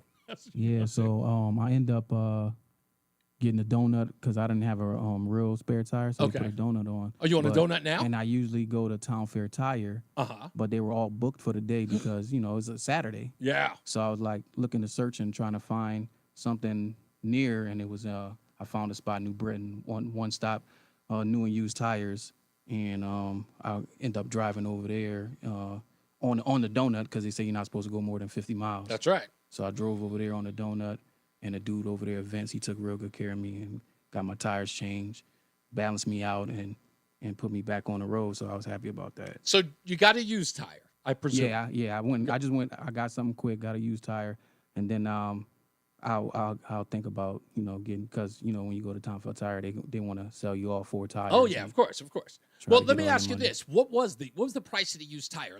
Can I guess, and you can tell me if I'm above or below? Yeah. You guys, go ahead. $85. It was actually cheaper than that. No way. Yeah. What are you talking? What like 50? It was in between those two. Huh. Yeah. Not bad. Yeah, Trust me, so- man. It's a lot more expensive over on near DC. Yeah. They want $85-$90 for a used tire. I'm like, I get a whole new tire. You know, it's Yeah, like exactly. $400 for. I So- get you $450 for new tires. Yeah, I'll eventually go to Town Fair and get all 4 right before, the bad weather starts happening. But Yeah. just to get through the summer, throw that on there, and one stop, they took care of me. Oh, well, thanks to them. Good shout. Okay. We don't do a lot of bad tires around here. I try to be very, very careful, but Yeah, you never. Yeah, you never it's know hard. out here. Apparently, you don't even know what blew out your tires. There's mysterious Correct. stuff I'm in the road. sure I probably ran over a nail at some point, and it just blew up after that. Yeah, pretty much. Speaking of the roads, let's get to weather with Jason Caterina and Mark Christopher is in the BPS Traffic Center. Mark, do you happen to know where there might be a lot of nails where Roland shouldn't drive? I wish I could detect that. I'd let you all know. But every now and then, you're like, how could this have happened? Oh, it's the worst. It is the worst. No question about it. Hey, if you're heading into Hartford right now, southbound 91 delays approaching 35. A and B down to 32. A and B, another slow. And I missed the cut by a couple pins, so I didn't make no money. Cromwell through downtown up into Windsor. Westbound 84 tied up approaching the Bulkley Bridge. In East Hartford up to 47 Sigourney. 84 eastbound slowing about a mile before 46 Sisson Avenue down to the Bulkley. 291 eastbound is tight. I-91 over to the Bissell Bridge. If you're traveling 2 eastbound, you're okay. Glastonbury to Marlboro. 9 northbound slowing. Harbor Park up to the Aragoni Bridge in Middletown. Slowing again 9 northbound from 32 in Berlin up to 36 in New Britain. If you're traveling on the eastbound side of 84 into Waterbury, slowing by 18, and again 26 down to the 691 interchange. Westbound 84 tied up 26 to 25 in Waterbury, again 23 up to the Mixmaster in Waterbury. 84 eastbound in Danbury, slowing 8 out to 11 in Newtown. And if you're traveling southbound on the Parkway, just a little slow, getting by exit 60 in Hamden. Traffic and weather together on the 8's WTIC News Talk 1080. WTIC weather. Well, partly cloudy tonight, the low down to 54. Another great day for Wednesday with clouds and sun, the high 77. Thursday, cloudy, not as warm. We'll have some showers around, so make sure you take your umbrella. Friday, periods of clouds and sun, a passing shower or two, but warmer again with the high back up to 74. Right now, it's 72 in Waterbury, 64 in New London with the breeze coming off the water. New Haven at 72 and 75 in Hartford. I'm meteorologist Jason Caterina in the WTIC Weather Center. ProHealth Physicians has proudly been keeping Connecticut healthy for nearly 25 years. ProHealth accepts Husky Medicaid, Medicare, TRICARE, and most major insurances. For trusted local care for your whole family, call 1-855-CT-MD-411 or visit ProHealthMD.com. Ready to elevate your career? Odyssey is looking for a senior account executive to lead high-impact campaigns with top clients. If you're an experienced AE looking for your next challenge, we're looking for you. Apply today. OdysseyInc.com/careers. At Progressive, we're making things easier. We'll help you bundle your home and car insurance together so you can save on both. Learn more at progressive.com or 1-800-PROGRESSIVE. At Ayala Home Services, we handle hundreds of water heater issues a year. We know how much of an inconvenience no hot water is, and with our fully stocked trucks and warehouse, you can get your hot water back as soon as the same day. Contact the trusted professionals at Ayala Home Services when you call, click, or text today and say hello, ALO. Call for details. Licensed for safety. P102776688, B10401465, B11856643, S330869, HIC 628926, SM30044646, HOD 635, HOD 223. Feel like everything's clouded by doubt? Visit CaliforniaPsychics.com. Hold on a minute. Psychics Thank are you, sir. available to talk 24/7, and we guarantee if it's not life-changing, it's free. Experience the joy of certainty. California Psychics. Out here in the middle of these acres, it can feel like you're the only person on Earth. That's how it feels when you're struggling with your mental health. But you don't have to feel alone. Find more information at loveyourmindtoday.org. Brought to you by the Huntsman Mental Health Institute and the Ad Council. Lanny went to college and racked up huge debt. A little bit over $100,000. For a degree he couldn't use? Now what? I had a friend that went to my computer career. They even helped him get hired immediately after graduation. One of the things I love about IT is that you can work from anywhere you want. You could become just months, including cybersecurity and the basics of AI with zero experience at mycomputercareer.edu. It worked for me, and I know it can work for you. This is one student's experience. Individual results vary. The self-proclaimed love child of Rush Limbaugh. They're running a strange program, y'all. Reese on the radio on News Talk 1080 WTIC. I think we should start calling the WNBA the WWWNBA. It's the World Wrestling Women's National Basketball League, because I'm watching these video clips that are showing up on my X account where they are just throwing women around. It's like, Yeah, they whoop each other ass. They like body slam. It's great, and it's all racial. It's black on white, white on black crime. Oh, and that Caitlin Clark boy, whoo! They're all gunning for her. I might start watching this train wreck for some odd reason. Before I go to the stupidest thing I read today, let's go to the guy who helped me break the story on Solomon Schechter, none other than Mark in West Hartford's on the line. What's going on, buddy? Hey, and sometimes they're throwing men around, too. Hey, so before I actually called about something else, but real quick on Solomon Schechter. No, I mean, little did I know it was a Friday. I don't remember which one it was, but little I know it would lead to this. And I'm happy for the mothers and potentially other people that were harmed by that. You know, they had no voice. And so I'm glad, that we were able to assist them. Because basically, you and I know this mother that you talked to, oh, my God, she spearheaded this thing. Yeah. And so, And look what it led to. I mean, it went from her, a woman who was virtually ignored, to then have 3 more mothers come forward and then find out about another parent in another school entirely with the same individual. Yeah. So, if not for this mother, I don't think we'd ever have this story exposed. No. And real quick, I'm still checking on Rabbi Berger. The last you and I talked about this, we talked about his response from Israel, which is he's really minimized his communication. I think he knows now it's going to get sent to me, and I'll put it up on Twitter. Yeah. And those of you who want to see it, go on Mark from West Hartford. But the other thing was, remember I told you they were doing a survey on his performance. And I still haven't gotten back. I'm still looking into that. And I'm also going to start communicating with all the board members. Because I'd like to get a statement from these very wealthy people who had just stayed quiet during all of this, had nothing to say. And but listen, that's not why I called. Yeah. Tell me why you called. I'm sorry. So this is a story, and only because, and I usually don't go out of Connecticut, you know that, but my sister and my brother-in-law moved down to Myrtle Beach area about 35 years ago. I've been going almost every year since then. Then my brother followed their lead about 15 years ago or so. So I know Myrtle Beach really well. In fact, I was down there last year during Black Biker Week. Mm-hmm. And one thing is, it's almost like this dirty little secret nobody wants to talk about.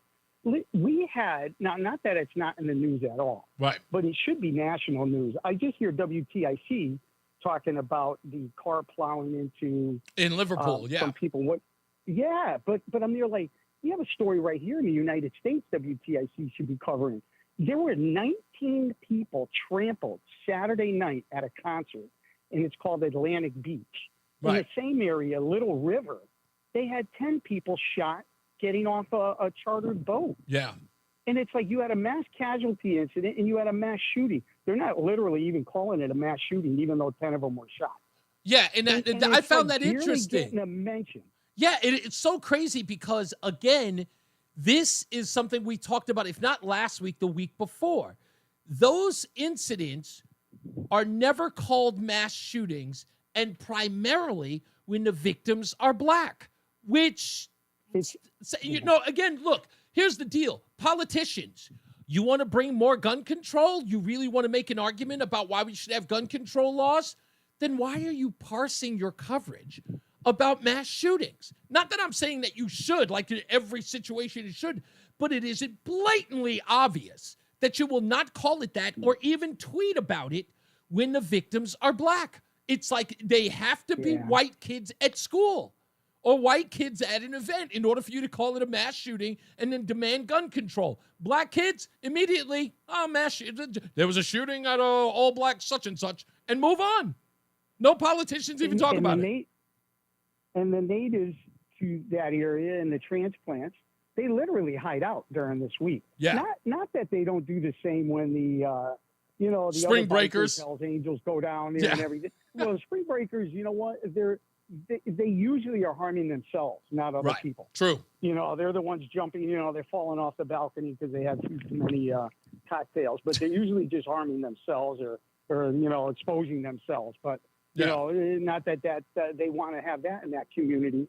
But literally, those people down there, they hide out. My sister, they stay put. They're not out and about during that week. They can't wait for it to get over. You know what these towns need to do? Do you remember the old Westerns where you come into town and there'll be a sheriff to be sitting there right at the entrance? And it's like, before y'all come in here, y'all need to check your guns. Here's the thing. I got to tell you, they are well staffed, but there's just nothing they can. They're overwhelmed. Yeah. There's thousands compared to hundreds. Yeah, and they're just, it's. I don't know what's going to make it stop or curtail it. They were going to try to shut it down.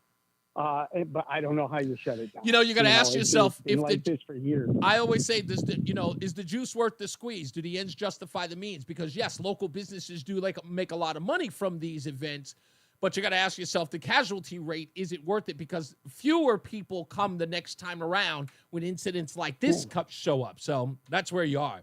Thank you, Mark. Yeah. Anyway, thank you. You got it, boss man. Let's go to my good friend, Matt in Bristol. Hello, sir. Hello, Mr. Hopkins. Hello. I don't think you're going to enjoy my conversation today with you, but... Come on, come with it. I love it when you disagree with me, Matt. Are you kidding me? I look forward to it. Okay, so I hope I'm wrong, but the thing you played before, it was a while ago now. It's probably about half an hour, 45 minutes ago, about Connecticut being the worst spot to raise kids.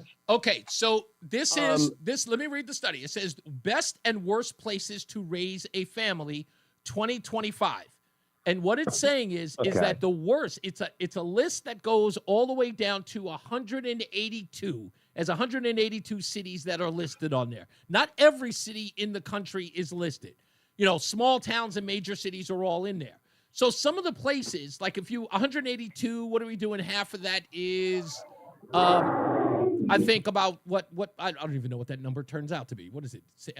90, right? 90 is so the bottom 90 on this list. Yeah, they range from Arlington, Texas, Irving, Texas, a lot of Texas stuff. Tallahassee, Jacksonville, Florida, both of those. El Paso, Bakersfield, California. But the ones that were all the way down there, the only two Connecticut cities on the whole list was New Haven and Bridgeport. New Haven was at 145 and Bridgeport at 161. There was no Connecticut city in the top 90. Yes. Again, first of all, who's making this stupid list? What are the qualifications for this list? Third of all, I've been around not just around the entire country. Okay. I've been around the globe. And I'm telling you right now, that is bull poop.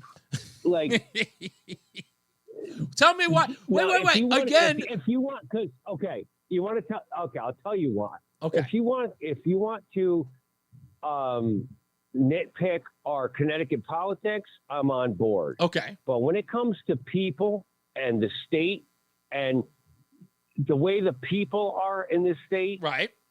I've been all over the entire globe, and I'm telling you right now, that's nonsense. The people in this state are some of the best people on the entire planet. Now, first of all, I know I'm a little. You're biased. You're biased because you live here. So let me Let me read the paragraph or the two paragraphs here, which sets up the criteria. It says families move often for various reasons. In fact, the average American can expect to move an estimated 11.7 times in a lifetime. Moving can be a sign of opportunity, such as a new job or long-term wealth accumulation, but people may also move because of instability, such as foreclosure or job loss. During this period of significant inflation, many families might consider moving to a place with a relatively low cost of living. With families in mind, Wallet Hub compared more than 180 U.S. cities based upon 45 key metrics that consider essential family dynamics, such as the cost of housing, quality of local school and healthcare systems, and the opportunities for fun and recreation. While not perfect, given personal preferences and the limitations of public availability data, our findings will hopefully give more movers a better sense for their options. And here are the criteria. They give what the total score is, family fun rank, health and safety rank, education and childcare rank, affordability rank, and then social economic rank. The number one city to move into, according to this list, best places for family, was Fremont, California, followed by Overland Park, Kansas. Wasn't part of this the best spot to raise a child? Isn't that what you said? To raise a family, yes. To raise a family. So again, I disagree with all their criteria because I'm sorry. Like, I don't blame they're not you. looking at Avon, Connecticut, Simsbury, Connecticut, Canton, Connecticut. Like, they're looking at the major metropolis. That's true. Like that Hartford, is true. Bridgeport, New Haven, and speaking of someone that's moving to Connecticut, yes. Like, if Connecticut is so damn bad, then why would you want to move your children No. here? First of all, I'm not moving my children there. They're grown. But I will say this. Look, okay. I am a little concerned the fact that Hartford didn't even make the list, good or bad, because I don't understand why it would not. I mean, it should. If it's a bad city, it should make it should make the list. No, because it's half and half. Hartford is half really rich and half really poor. Right. So it kind of equals out. Well, I mean, look, the fact that Hartford makes the list, but Hartford doesn't make the list, but Des Moines, Iowa does. Grand Prairie, Texas makes the list, but Hartford doesn't. It just, again, does not make sense that they didn't. But I think the fact that Bridgeport and New Haven joined the list because of the fact that there's a lot of news made in those cities, and it's usually negative. Well, again, they're probably using something like square footage per person. So, yes, if you're talking about, the size of the area compared to how many people are in the area, Bridgeport might look pretty bad. New Haven might look pretty bad. But the rest of Connecticut, I know I'm a little biased, but I'm telling you, I've been everywhere. I don't listen, but there's got to be Connecticut because the people here are good. But there's got to be. Here's the thing about like places like Avon or even Farmington, for that matter. Those places have to have a lot of job opportunities in them in order for people to move to them. Avon is a small town. It's a beautiful town, but it's not a place that you move to for work. Just isn't. That is a place you go for apple picking. No, but you didn't say the study was for. If you said for work opportunities, I would not have. Well, a it problem says with it you. says You said for raising a family. Yes. No, you said for raising a family. Well, you can't raise a family, Matt, without having a job to raise them. How is that not a you have to make that a part of the criteria. To raise a family, you have to have a great job. I mean, I'd rather be poor in Connecticut than rich in California. Okay, well, I'll totally. This has really got you up. Like your back is up on this. Oh, you got me. Oh, yeah. I was so angry at you. I'm writing on the message board, and people just stop writing because I'm like, is no one else going to call this guy out on this? Like, it's not. I didn't make the list, Matt. Teed off. I'm not in charge of the list. I don't make the news. I just report it. That's all I'm doing. But I appreciate There's been other ones like this where they told us the best cities to live in, everyone was a liberal city. Yes. So let's take it with a grain of salt, okay? Fair enough. I didn't even listen to me. When you get your back up on something, I'm always amazed and I always end up in trouble. Remember the last time you got irritated like this? I got bike riders everywhere screaming at me, okay? Oh, yes. I remember about that, yeah. Have a good one. I'll talk to you soon. Bye. You got it. Hey, look, like I said, I didn't make the list. I just reported. It's not my fault. I'm sorry. Zach says Connecticut is awful for everyone, even the generational millionaire wasps. Can we still use that term? It's white Anglo-Saxon Protestant. It's really not a slur. No concern or questions on how a Chicago resident got a gun prior to coming to D.C. to execute an illegal use of fire. Oh, I didn't even see that story, Lori. Anyway, we'll get into another check of the weather and traffic. By the way, when we come back, stupidest thing I read today, I think that Jake Tapper is actually trying to save some face. He's now calling the whole scandal Watergate. And the craziest story you ever heard about a teenager getting killed in Miami. Do not go anywhere, folks. We'll be back. Jason Catarina's got weather. Mark Christopher's in the BPS Traffic Center. Hey, Mark. Hey, Reese, thank you very much. Well, if you're heading into Hartford right now, 84 eastbound, you got delays about a mile before, right after 44 Prospect Oakwood down into the tunnel. Westbound 84 slowing 56 Governor Street out to 47 Sigourney. 91 southbound slows 35 down to 32 A&B, and again down by exit 28. If you're northbound 91, that moves well. Cromwell through downtown up into Windsor. 291 eastbound's a little slow. I-91 over to the Bissell Bridge. 3 northbound delays in Glastonbury from the Putnam Bridge up to exit 13B and C to the Route 2 ramps. 9 northbound's tied up Harbor Park to the Aragoni Bridge. 9 northbound sluggish from 32 in Berlin up to 36 in New Britain. On the westbound side of 84, look for delays 26 in Cheshire up to the Mixmaster. 84 eastbound tight by 18, and again 84 eastbound slowing by 26 in Cheshire. 84 eastbound Danbury tight 3 to 5, again from 8 up to 11 in Newtown. South 95 New Haven slowing 46 down to 43 in West Haven. Traffic and weather together on the 8's WTIC News Talk 1080. WTIC weather.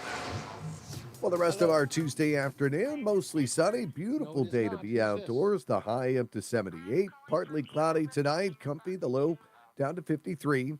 Another nice day for us Wednesday with a mix of clouds and sunshine. Not as warm, but very pleasant with the high of 73. Then Thursday, cloudy, not as warm. We'll have a couple of showers around, the high of 68. Friday, clouds and breaks of sun, warmer again, even with a passing shower or two, the high of 74. I'm meteorologist Jason Catarina in the WTIC Weather Center. Follow WTIC News Talk 1080. Don't miss out on important updates in Connecticut, from breaking need-to-know news, weather alerts, and more. Follow WTIC News Talk 1080 on the Odyssey app. Now, WTIC is celebrating 100 years on the air and 100 years of serving Connecticut. This is WTIC and WTIC FM HD2 Hartford, an Odyssey station. 5 o'clock, good afternoon. I'm John Silva, WTIC 1080 News. The strike at Pratt & Whitney with the machinists and the company is over. That ended today. Members of the International Association of Machinists and Aerospace Workers voted to accept the contract proposal, which puts an end to that walkout that began May 5th. The workers had walked following a dispute over job security. They wanted better wages and retirement benefit guarantees. Workers voted on the deal today at the Oakdale Theater after weeks of picketing at the East Hartford and Middletown campuses. A final report's been released on the on-the-job death of a New Haven firefighter 4 years ago. It includes findings and recommendations into that Valley Street fire in which Ricardo Torres Jr. died and Lieutenant Samand Rankins sustained serious injuries. NIOSH, the National Institute for Occupational Safety and Health, says there were a multitude of factors that led to Torres' death. This is Fire Chief John Alston. This fire took place on May 12th, and it was a 2.5-story balloon frame fire, meaning that the fire, which originated in the basement, rather easily can travel to the upper floors and including the attic. The challenges were disoriented crews, rapid fire changing conditions, difficult egress and entry on the initial alarm, and delayed Mayday communications. Now, NIOSH is recommending, among other things, a dedicated rapid intervention team at all fires and additional training in Mayday operations.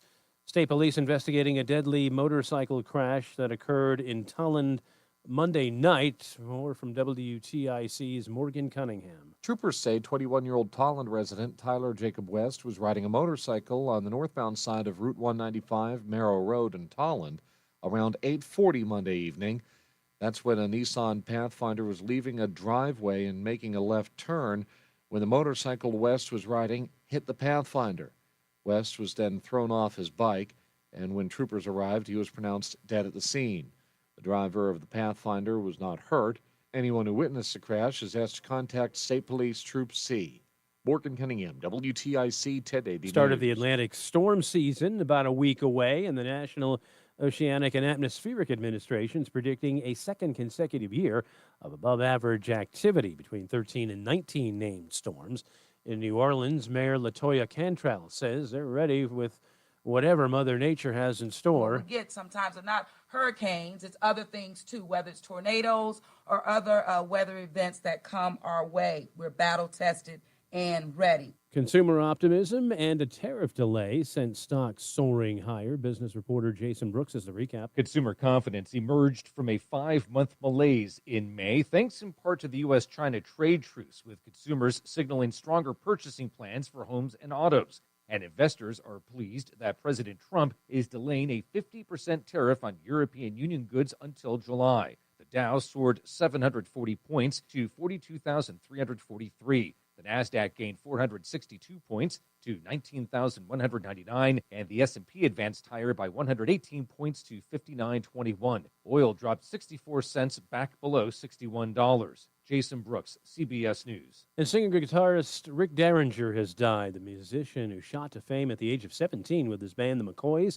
recorded Hang On Sloopy, died Monday in Ormond Beach, Florida. He had a hit with Rock and Roll Hoochie Coochie, earned a Grammy for producing Weird Al Yankovic's debut album. Derringer's decades in the music industry span teen stardom, session work for bands like Steely Dan, guitar solos such as the one on Bonnie Tyler's Total Eclipse of the Heart, and producing Cyndi Lauper. Rick Derringer was 77. For these stories and more, go to WTIC.com. I'm John Silva, WTIC 1080 News. You ever try fixing your car and realize you're missing that one part? 1 minute. Been there.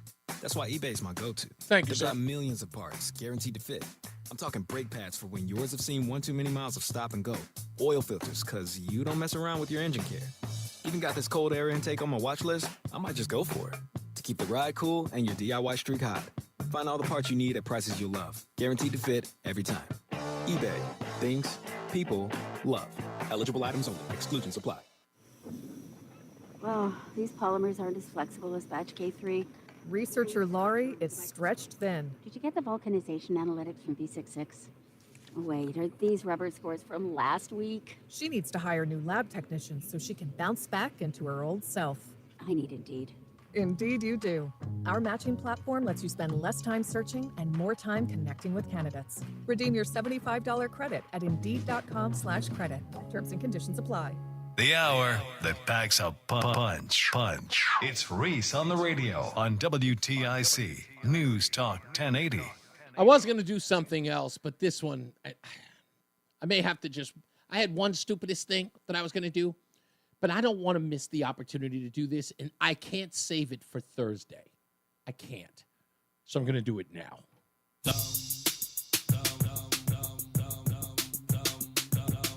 I look that stupid? Yes, you do. Stupid as can be. This could very well be the stupidest person on the face of the earth.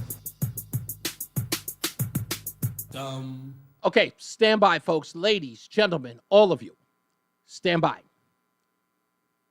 I have to tell you that no matter what happens, if you come home because your alarm goes off and you believe that somebody has broken into your home, when you arrive at that home and you see that person coming out of your home, person that doesn't belong, somebody that you don't recognize, and you get into a confrontation with that person, please understand that no matter where you are, There isn't a person in the world who would convict you. Not one. Ever. Ever. Relatives of 17-year-old Trayvon Johnson are angry. The teenager was shot and killed last night by a homeowner who police say was protecting her property. He was not supposed to die like this. He had a future ahead of him. Trayvon had goals. He was a very funny guy. He was very big on education. He loved going to school. He loved learning. Last night, Miami-Dade police say the D.A. Dorsey Technical College student burglarized a home south of 79th Street near I-95, just blocks away from where he lives. Detectives say the 54-year-old homeowner was alerted of the break-in by her security system. With officers already on their way, she rushed home to check things out, and police say she was armed. She observed a subject exiting the home through the rear. According to detectives, there was a confrontation and one shot was fired. Johnson was pronounced dead at the hospital. Now, when we come back, we'll talk. 860-522-WTIC. What you do not want to miss when we come back is the neighbor's reaction to his death. You don't want to miss that. If you haven't heard it, stick around. Let's get another check of the weather and traffic. Jason Catarina with weather, and Mark Christopher is in the BPS Traffic Center. Hey, Mark.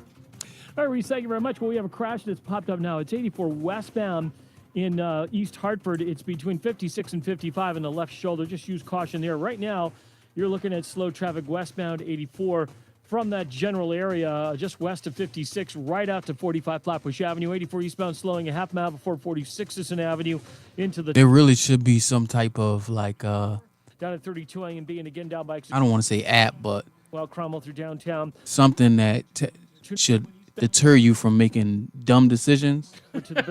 And it should show you the percentage of you dying if you make that decision.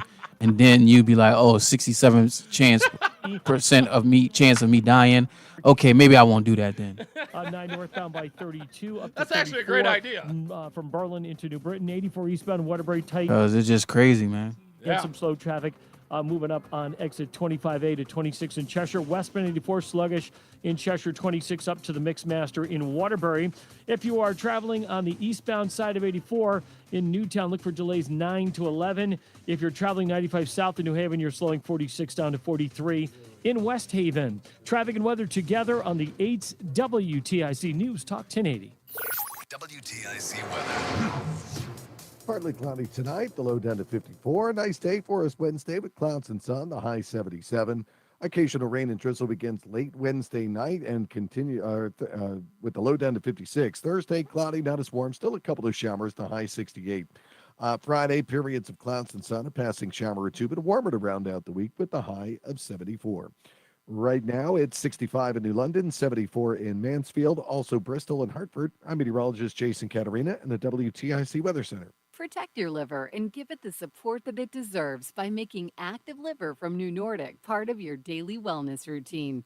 Find Active Liver in stores at your local CVS, Meijer Grocery, or online at Amazon or NewNordicUSA.com. New grad? Want a career that's exciting and full of growth? Join Odyssey's Sales Associate Program. Get the training you need in advertising, marketing, and digital, and be a part of a team that's shaping the future of multimedia. Visit odysseyinc.com/careers and search Sales Associate under Farmington CT. Hi, this is Tom Shattuck, and I've been telling you about my friend Phil's weight loss with Awaken 180 Weight Loss. Well, I'm happy to report in that Phil is down about another 2 pounds since last week, and that is a grand total now of 72 pounds after 15 total weeks of Awaken 180 Weight Loss. Phil is ecstatic, he looks great, and he feels great. Phil's weight loss journey sounds a lot like mine, where I was astounded and delighted that with the help of my coaches, I was actually eating to lose weight. There's a science behind it, believe me. My wife Alice is currently taking advantage of the free lifetime support she gets from Awaken 180 and using her guidance from her coaches to drop a few pounds for summer, beach season. And it's not just Phil, Alice, and myself who've lost weight with Awaken 180. Awaken 180 Weight Loss has helped over 24,000 people lose weight for good. Let's make this summer the one where we feel our best. If you're ready to kickstart your transformation, call 844-346-1800. 844-346-1800. Or visit awaken180weightloss.com. Are you having trouble? One minute. Loss can devastate the quality of your life. Now, there's an affordable fix for you or your loved one. Rated the best hearing aids of 2025 by Forbes Health, Audion Hearing has the highest quality hearing aids at the lowest prices, starting at just $98 a pair. I actually like them better than my old $5,000 hearing aid. I could not believe how my hearing and life changed. Join over 1 million happy customers by going to audionhearing.com. That's AUDIEN hearing.com. Lanny went to college and racked up huge debt. A little bit over $100,000. For a degree he couldn't use? Now what? I had a friend that went to my computer career. They even helped him get hired immediately after graduation. One of the things I love about IT is that you can work from anywhere you want. You could become an IT pro in just months, including cybersecurity and the basics of AI with zero experience. Here we go. Computercareer.edu. It worked for me, and I know it can work for you. This is one student's experience. Individual results vary. Reese on the Radio is getting ready to drop some knowledge on WTIC News Talk 1080. Drop it.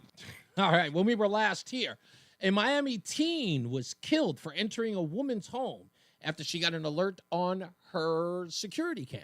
Relatives of 17-year-old Trayvon Johnson are angry. The teenager was shot and killed last night by a homeowner who police say was protecting her property. He was not supposed to die like this. He had a future ahead of him. Trayvon had goals. He was a very funny guy. He was very big on education. He loved going to school. He loved learning. Last night, Miami-Dade police say the D.A. Dorsey Technical College student burglarized a home south of 79th Street near I-95, just blocks away from where he lives.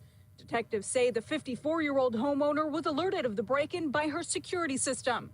With officers already on their way, she rushed home to check things out, and police say she was armed. She observed a subject exiting the home through the rear. According to detectives, there was a confrontation and one shot was fired. Johnson was pronounced dead at the hospital. Relatives say they don't believe Johnson stole anything from the home, but detectives would not confirm that. While the investigation continues into whether the shooting was justified or not, detectives want to remind the public that, if possible, it's best not to take these types of situations into your own hands. If there's any type of situation that happens or they believe there's a burglary at their home or any type of confrontation, dial 911. Have the police go out and make that confrontation. So they suggest, the Miami-Dade police says, that don't make the confrontation, do not have a confrontation, wait for the police to get there. They will solve it. It's a situation with a 17-year-old boy and a 54-year-old woman. They said an altercation took place, a shot was fired, and the 17-year-old was dead on arrival or died at the hospital.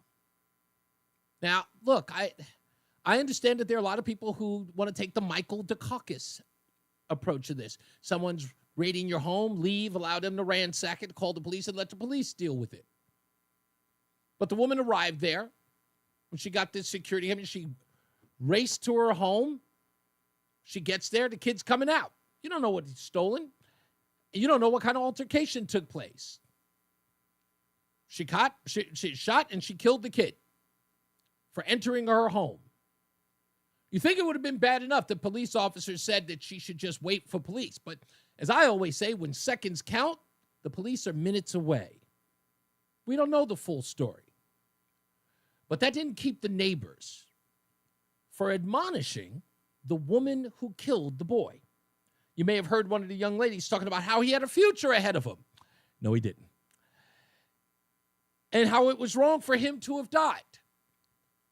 Well, they said more than that, folks. Feast your eyes on the worst thing any person has ever said on camera. I don't care if she have her gun license, her rights, or any of that. That is way beyond the law. Way beyond. Hey, what's wrong with her? She did not have to shoot him. There's no reason that she should have waited until after he walked out the yard to try to shoot him. If she called the police already, then why would she shoot him? You have to understand, you have to look at it from every child's point of view that was raised in the hood. How he gonna get his money to have clothes to go to school? I don't care if she have her gun license, her rights, or any of that. That is way beyond the law. Way beyond. Hey, what's wrong with her? She did not have to shoot him. There's no reason that she should have waited until after he walked out the yard to try to shoot him. If she called the police already, then why would she shoot him? You have to understand, you have to look at it from every child's point of view that was raised in the hood. How he gonna get his money to have clothes to go to school? Yeah, you heard that. You heard that. You got to understand it from the perspective of a child who grew up in the hood. how he gonna get his school clothes. So that he got to rob you, lady. You got more than him. How he's supposed to take care of himself if he ain't robbing and stealing? You got to look at it from the perspective of people in the hood. Now, I would have gone, this would have been a part of Negro nonsense, without a doubt. I couldn't save it. I couldn't. It would be committing a crime against you if I'd have held on to this till Thursday. There's just no way. It's the most insane thing I've ever heard in my entire life. But there you have it. How is he supposed to get money so he can go to school, to get his school clothes? So the woman was supposed to say, what are you doing in my house? Yo, I'm trying to get, some clothes for school, The door was open. I'm not kidding, folks. That's where we are today. 860-522-WTIC. Mike's in Plainville. How are you, Mike? I'm telling you, I was going to comment on this Florida deal, but it's just the ignorance that I heard. I'm not even going to bother wasting my time.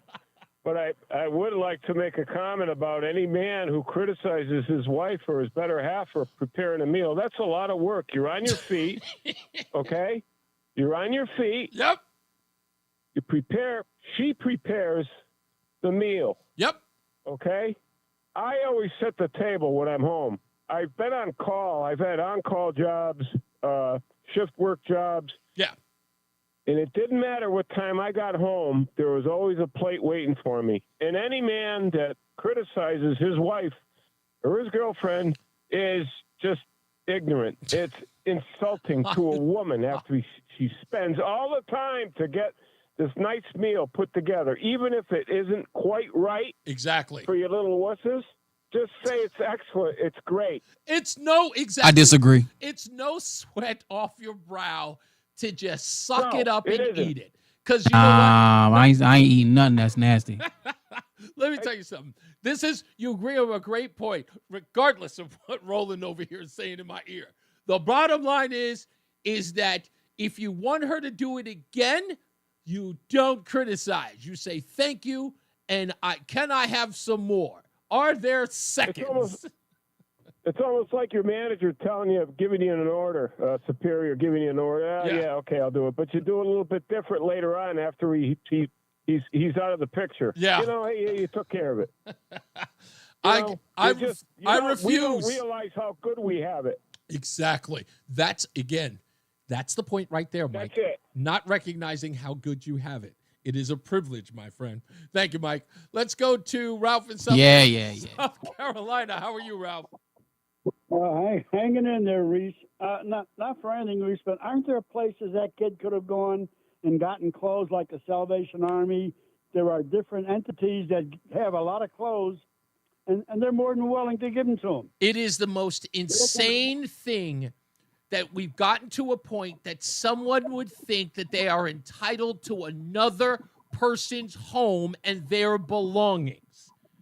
And for the neighbors to rationalize it, those two young ladies, to say it made no sense for that woman to defend herself or her property. It's insane. And again, here's the worst part, to then go so far as to say, wait for the police. Those are the same two bozos, Ralph, who would have called the police dirty, corrupt, and black boy killers, who are sitting up here saying that the homeowner should have waited for the cops. Should they have waited for the cops to kill him? Would it have been more justified then? Reese, I have a question for you. Yes, sir. Was the woman who shot the young man black or white? Do you know? No. And that is a part of the story that I have to know, because, and I will find out. I'm pretty sure there'll be some independent journalists that'll look this up and they'll find out who the woman is. But that would, because again, that would make this conversation something that the news media would glom onto. But the fact that they haven't, it may turn out that the woman was black, and there's no moral authority that the news media can have on a story like that. So, and the reason I call, Reese, if I got a minute, real quick, is we're watching all this stuff going on with Biden and how they hit everything. Yeah. And the thing that scares the hell out of me and should scare the hell out of every American with a brain is how can these people still support what they did and make excuses and lies about what happened? And they still support I don't think Democrats. that's I mean, I don't think that's happening yet, Ralph. I'll tell you, there is something I'm going to talk about in the next half hour. What Jake Tapper is now revealing in that interview he did with Piers Morgan. The Democrats are up the creek without a paddle on this one, and the more they run from this conversation, the more it reveals how much damage this is being done. And I'll talk about that. There's polling data that supports exactly what I'm talking about, because I mentioned it earlier that AOC is the leader of the Democrat Party. It's what the numbers say that is the bad part. But I'll get into that later. Thanks, Ralph. I appreciate you. Real quick, before I go anywhere, I'm going to talk about this in the other half, speaking to a little bit to what Ralph just mentioned. So there's new polling data that says who is asking the question, who is the head of the Democrat Party? Now, again, polling data can sometimes spread very thin when the candidates are so good that the electorate cannot decide. So you'll poll like 1,000 people. Sometimes it's an odd number, like 1,038. And with a number like that, you will probably get somebody who is like running away with it. Or if the candidates are so good, it's razor thin. Every percentage point is like 1 point ahead or behind the other. So let me give you the four. Or is it four? Yeah, about four people who are in this poll. Who is the head of the Democrat Party? Alexandria Ocasio-Cortez is 1. Kamala Harris is 2. Hakeem Jeffries is 3. And Chuck Schumer is 4. The numbers are so bad. It is 10, 9, 6, and 2, respectively. Alexandria with 10. Kamala Harris with 9. Hakeem Jeffries with 6. Chuck Schumer with 2. There's only one person with a double-digit percentage at all. And if we look at that number, 6, 2 is 8, 10, 9, 18. That's it. The people who were named in that poll are the worst. They're garbage candidates, all of them. And AOC is leading the pack with 10. And their problem is with men? And the two leaders are AOC and Kamala Harris? Good luck. Let's take Craig in the car before we take a break. What's going on, Craig? Couple of things, Mel. I'm the cook in the house. Okay, that I know. And I don't know what you guys are. I don't know what you guys are talking about. If I ask my wife if that dinner was good or not, she better be telling me the truth, because I already know. Don't you be blowing smoke up my behind, because I know that meal sucked. And if you tell me it was really good, I'm going to make it for you again tomorrow. See, you are the only person I know of, and that shows exactly what kind of guy you are, Craig. A real man. You will turn around and make her pay for telling you a lie by making the same meal over again. So I can handle the truth. I want the truth. Yes, a guy. By the way, a guy can, Craig. Of course, a guy can handle the truth. I'm just not going to tell my wife that it was a bad meal. It's not going to happen. Your wife is an alpha. Yes, she wants is. the truth. I know she does. Give her the truth. It was too salty. You know what? Next time won't be as salty. I'm not going to lie. She just made chicken and rice, and the rice is way over the top salty. Like I took one. I went, oh, it was bad. There you go. It was bad. There you go. There you go. And look, getting back to that shooting thing. Yeah. I've got a Ring doorbell. If I have nobody at home, there's nobody in the house, my kids aren't there, and my Ring doorbell goes off and there's somebody breaking in the house, I am not rushing home for a shootout. I'm calling 911. That I understand. If I've got kids in the house and a babysitter, that's different. Yes, That's exactly. different. I think in this case with this woman, and again, I'm only speculating here, so I have no way of knowing this. But as far as logic is concerned, I think that this woman ran home because where she lives, she felt she had no police support.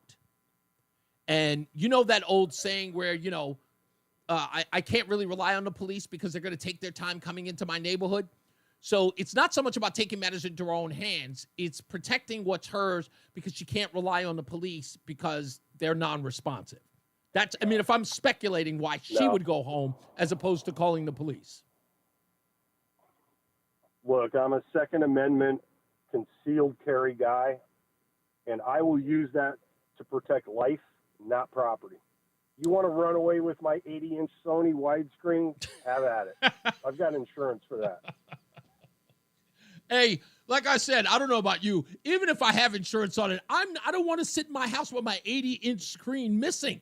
I'm just not that guy. You're not going to take it. I'm sorry. I just can't deal with that. Like, I'm going to sit here with it missing. I bought my 80-inch 5 years ago. I can probably get a 100-inch now for the same money. So Probably. Yeah, not me. I'm just not. Even if I got the insurance on it and I'm going to get it replaced, I don't want to sit there without it. That's all I'm saying. Okay, there's Craig. All right. Anyway, I got to take a break. Thank you, Craig. I'll talk to you soon. Let's get another check of the weather and traffic with Jason Catarina and Mark Christopher, who's in the BPS Traffic Center, and John Silva's got news. Hey, sir. All right, Reese, thank you very much. If you're heading westbound 84, look out for it. Plot twist, she had 12 keys of coke in the house, so she was going to make sure that the police wasn't going to be in her house checking her stuff. Avenue 84 eastbound slowing a half before 46th Avenue. Down to the Bulkley, southbound 91, look for delays 34. Down to 32 A and B, and again down by exit 28. Northbound 91 moving well, Cromwell through downtown up into Windsor. 291 eastbound, slowing from I-91 over to the Bissell Bridge. 2 westbound slows from 1D up to the 84 West merge. If you're 2 eastbound, a little slow coming off of I-84 out to exit 2B in East Hartford. If you're heading toward Middletown, 9 northbound slowing approaching Harbor Park to the Aragodi Bridge.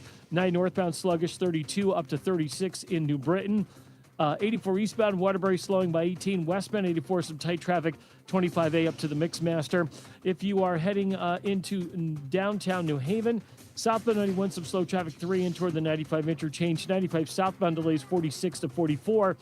And southbound Parkway, you've got slow traffic 61 in toward the West Rock Tunnel. Traffic and weather together on the 8's WTIC News Talk 1080. WTIC weather. For the rest of our Tuesday, mostly sunny, beautiful day, the high of 78. Partly cloudy tonight, the low tipping down to 53. Another pleasant day for us on Wednesday with a mix of clouds and sunshine, the high of 73.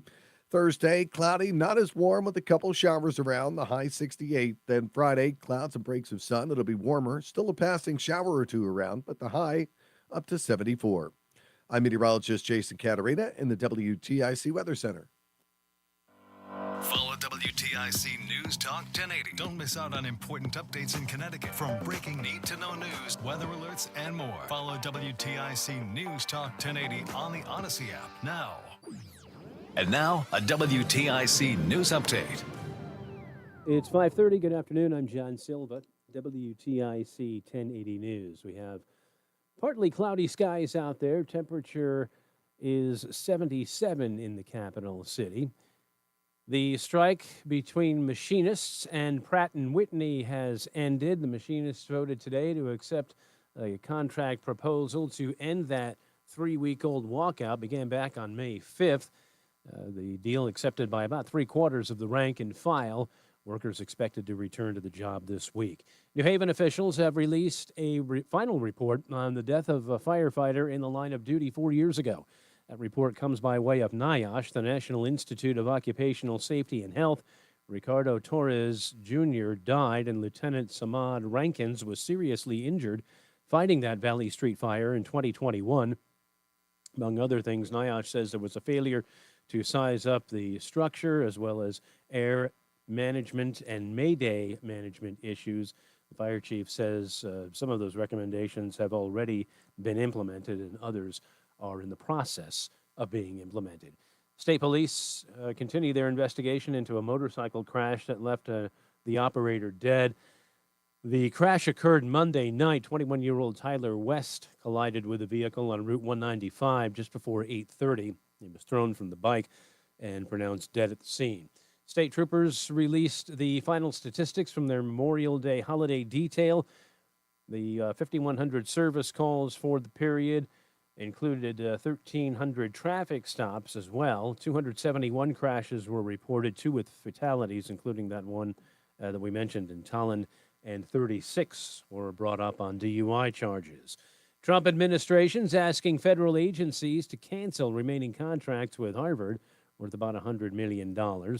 And the best young spellers in the English language are competing at the Scripps National Spelling Bee, celebrating its 100th anniversary this year. The first bee was held in 1925 when the Louisville Courier-Journal invited other newspapers to host spelling bees and send their champions to Washington. Wall Street, big day for the markets. The Dow up 740 points, NASDAQ up 461, S&P gained 118. Red Sox baseball on the radio tonight. Sox begin a series in Milwaukee with the Brewers. 6:40 is the pregame here. Another late one for the Yanks on the West Coast. They take on the Angels at the Big A. The Mets at home to the Chicago White Sox. Eastern League, it's a 7:10 start time on the Odyssey app. New Hampshire and the Yard Goats. The WNBA tonight, it's the return of Paige Beckers as her Dallas Wings take on the Connecticut Sun. NBA Eastern Conference Finals, Knicks at Indianapolis, or at Indiana. The Pacers lead that series 2-1. I'm John Silva, WTIC 1080 News. Wesley Financial Group is not a law firm. Hi, I'm Chuck McDowell, the timeshare cancellation guy and founder of Wesley Financial Group. And I want to set the record straight. I am not an attorney. I've never wanted to be an attorney. And the truth is, I really don't even like attorneys. If I sound like an attorney or if I look like an attorney, I'll apologize. But what I've learned in my 15 years in the timeshare cancellation business is you don't need to be an attorney to get folks out of their timeshare. At Wesley, we've helped over 40,000 families cancel their timeshare without me being an attorney. And I want to share with you how we do it. Just give my office a call, and you will not talk to an attorney. And I guarantee if we take you as a client, we'll get you out of your timeshare, or you'll pay nothing. Call now for your free information kit. 800-714-9090. 800-714-9090. 800-714-9090. I'm at Mom. for cellular. No, we're not one of the big guys. Truth is, we don't want to be. If you're over 50, Big Wireless probably has you paying for more data than you might need. You could be throwing away thousands over a lifetime. We're not here to be the biggest. We're here to bring you something we believe is better. Our plans start at just $20. You'll get the same fast nationwide coverage without the big wireless bill. Call 1-888-FREEDOM, visit consumercellular.com/facts or a store near you. Plans include $5 credit for auto pay and e-billing. See site for additional facts. Here at the Almond Joy Factory, where tropical vibes abound, we use soft, fresh-tasting coconut. The crunchiest almonds and delicious chocolate candy. But do you know what our most important ingredient is? Sometimes you feel like a nut. Sometimes. Almond Joy's got nuts and something even way better than that. Yes, Almond Joy is made with almonds and joy.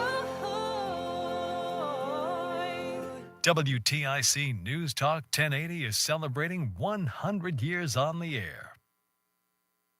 We're back, Reese on the Radio, News Talk 1080. When we come back, we're going to talk about Jake Tapper, his interview with Piers Morgan, talking about the Biden scandal and his book. And I'm noticing something in this book and what Jake Tapper is doing as of late. And it's not a credibility thing. It isn't that. It's far worse, what he's trying to cover up.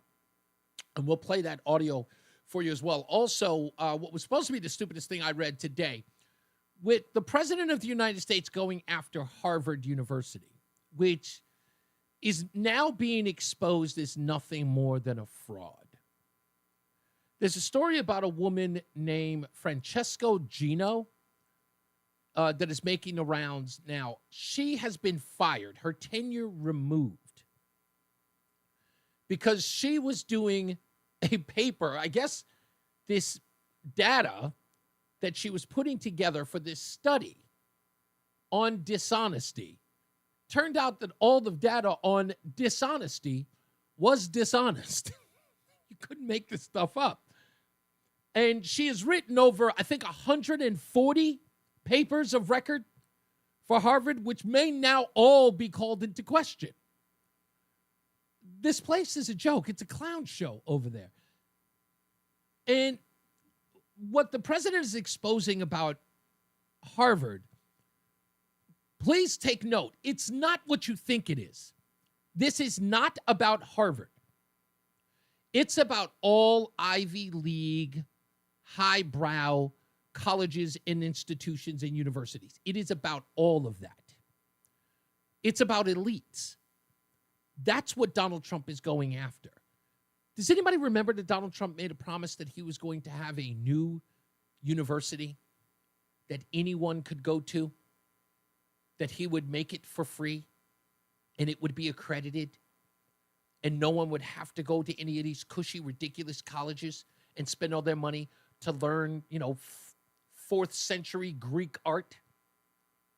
That's what he's doing. He's destroying the credibility of these universities so that there will be a real college that anyone can go to and actually learn. That's why he's doing it.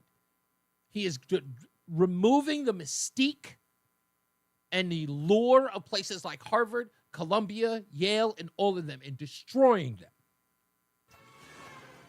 So we can finally remove that elite sort of moniker away from our society. That's what it's all about. We'll get into that and much, much more when we return. Plus your phone calls at 860-522-WTIC. Let's get to weather and traffic with Jason Catarina and Mark Christopher in the BPS Traffic Center. Hey, Mark. All right, Reese, thank you. If you're westbound 84, you got delays now just after 56 Governor Street out to 46 Sisson Avenue. We have an accident in East Hartford westbound between 56 and 55 on the left shoulder. Use caution. 84 eastbound slowing about a half mile before 46 Sisson Avenue to the Bulkley. South 91 delays 33 down to 32. Again down by exit 28 Hartford Weathersfield line. More slow traffic approaching 19 and Meriden down to exit 18. And the 691 interchange looks good. 91 northbound, Cromwell up into Windsor. 291 eastbound, just losing some speed off of I-91 over to the Bissell Bridge. 2 westbound in East Hartford, slow traffic approaching 1D up to the 84 West merge. If you are heading toward Middletown, 9 northbound delays Harbor Park up to the Aragoni Bridge. Again, 9 northbound, just a little slow as you move up by exit 34 in New Britain. If you're traveling eastbound 84, some slow traffic by exit 18, and again, from 26 down to the 691 interchange. Westbound 84 is running slow, 26 in Cheshire up to the Mixmaster in Waterbury. Heading toward New Haven, southbound on the Parkway, you're going to see delays from exit 60 down to the West Rock Tunnel, and 95 southbound delays 46 down to 43 in West Haven. Traffic and weather together on the 8th WTIC News Talk 1080. WTIC weather. Partly cloudy tonight, comfy, the low down to 54. Then a nice day on Wednesday with clouds and sun, the high is 77. Occasional rain and drizzle late Wednesday night, the low to 56. Cloudy, not as warm, but still quite mild Thursday. A couple of showers around, the high 68. Friday, clouds and sun, a passing shower 2. Warmer, the high 74. Then clouds with a couple of showers and a thunderstorm on Saturday, the high 70. Sunday, clouds and sun, breezy in the afternoon. The better of the weekend days with the high 69. Right now, 70 Waterbury, 73 Danbury, 70 Bridgeport, and 73 in Hartford. I'm meteorologist Jason Catarina in the WTIC Weather Center. We promise fast, friendly, reliable service. Visit us at calljoetheplumber.com. At Progressive, we're making things easier. We'll help you bundle your home and car insurance together so you can save on both. Learn more at progressive.com or 1-800-PROGRESSIVE. ProHealth Physicians has proudly been keeping Connecticut healthy for nearly 25 years. ProHealth accepts Husky Medicaid, Medicare, TRICARE, and most major insurances. For trusted local care for your whole family, call 1-855-CT-MD-411 or visit ProHealthMD.com. Dreaming of a perfect smile? At Columbia Dental, our orthodontic experts specialize in braces and clear aligners like Invisalign. Get the smile you've always dreamed of. Open 7 days a week. Call 860-645-0111 or visit columbiadental.com. Here's the hard truth. Every 6 years, your dollar loses half its buying power. That means a $100,000 savings account today could feel like $50,000 by 2031. And you see it every time you fill up your tank, buy groceries, or pay the bills. Prices are up. Your dollar is down. But there's a simple way to protect the value of your savings with something real, something proven. Gold. An asset that holds its value over time. That's why I trust Noble Gold Investments. They make it simple to protect your savings with physical gold or silver. No high-pressure sales, no call centers. Just honest guidance, one-on-one support, and transparent pricing. And right now, when you open a qualified account, Noble Gold will send you a free 10-ounce silver American flag bar as a thank you. Head to noblegoldinvestments.com today to learn more. That's noblegoldinvestments.com. Past performance may not be indicative of future results. Investing in precious metals, including gold, involves risks. Consult with your tax attorney or financial professional before making an investment decision. Here's a few questions. From California Psychics. Do your workdays seem to go on forever? Is your career progression as fast as downtown traffic? Or does your boss still not know your name? Hey, you, Tina, Lisa, Sheila, whatever. Get that report to me by lunch, okay? It's Carrie, ma'am. Just get it done, Terry. It's time to read the career warning signs and talk to California Psychics. We're always on hand to give you the career guidance you need. You see, we only connect you with the very best. In fact, 98% of the psychics who apply to work with us don't make the grade. That's why we can guarantee if your reading isn't life-changing, it's free.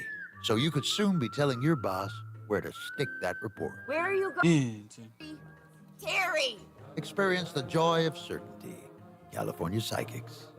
Call 1-800-PREDICT today and get 20 minutes for just $20. What's up, everybody? You know who it is. You know who it is. You know who it is. It's Reese on the Radio. Frederick Douglass of the 21st century. It's WTIC News Talk 1080. Before I get the phone calls out of the way, I want to make sure that this is a short week. Well, I guess it is a short week. It's a short week for Reese on the Radio. Friday, I will not be in. Have we figured out who's filling in for me on Friday yet? Are we doing the best of? What are we doing? Does anybody talk to you about that yet, Roland? At all? I do not know. Okay. All right. Maybe probably gonna end up doing the best of. Okay, so we may do the best of. Quite possible, but I will not be here on Friday. I'll be back on Monday. And I've got to go to the boys' graduation, so I'll be in the D.C. area doing that. I'll check in from time to time and stuff like that. So unfortunately, there won't be a Sunday show either. Unless I do. What I will do is maybe I'll put together a Sunday show on Thursday that it will sort of be a best of as well for the Sunday program. Just for that reason, because again, I'll be out of town, so I won't have an opportunity to record it. So again, Friday, I will not be here, and I'll be back on Monday. So I'll keep here for the rest of the week. What's today? Tuesday? So Wednesday, Thursday, and then not here on Friday. All right? So stand by for that. Let's get to the phones. 860-522-WTIC. White Mike is back. How are you, sir? What do you have in store for me today? Have you seen the casting news for the upcoming Harry Potter Warner Brothers television show? If I'm right on this, and only because I don't follow it, I'm not a Harry Potter fan, is this related to the Voldemort or Dumbledore story? No, it's the first one they did was they cast Severus Snape. Yes. Who was played by the much beloved Alan Rickman. Oh, yes. Now he's black. Yes. There's some African actor who's playing Snape. Right. Which is going to be kind of weird when Harry Potter's dad tortures him, as was supposedly in the story. Harry Potter's dad picked on him all the time. That's and right. Now they've cast a new Harry and Ron Weasley and Hermione, and Harry looks like Harry and Weasley looks like Weasley. And Hermione looks like her last name should be Gonzalez. Some brown girl. So now when Draco Malfoy calls her a mudblood, it has an extra layer. Oh. See, now again, this is and if I'm correct on this, the people who are putting this together are not real like fans, right? Like fanboys or fangirls of the actual work, right? I mean, it sounds like they did with the MCU. Yeah. And I don't know how much J.K. Rowling's involved in this. Probably clearly little. she's okay with it because she's letting him do it. Right. And it's just funny that she's so right wing when it comes to the trans stuff. Right. And she's all like support women, but she has no problem bastardizing her own property. I don't want to see Black Snape. I want to see Adam Driver as Snape. Adam Driver is the perfect Snape. Oh, talk about yes. If you were to go like, I'm assuming this is like a reworking of like the earlier Harry Potters, or it's just a reworking of the stuff we've already seen. I think it's a prequel. A prequel, okay. I think it's going to tie into that the series where they followed the Potter family before Harry was born. I think it's kind of a prequel. I'm not sure. Let me ask you, dang, dude.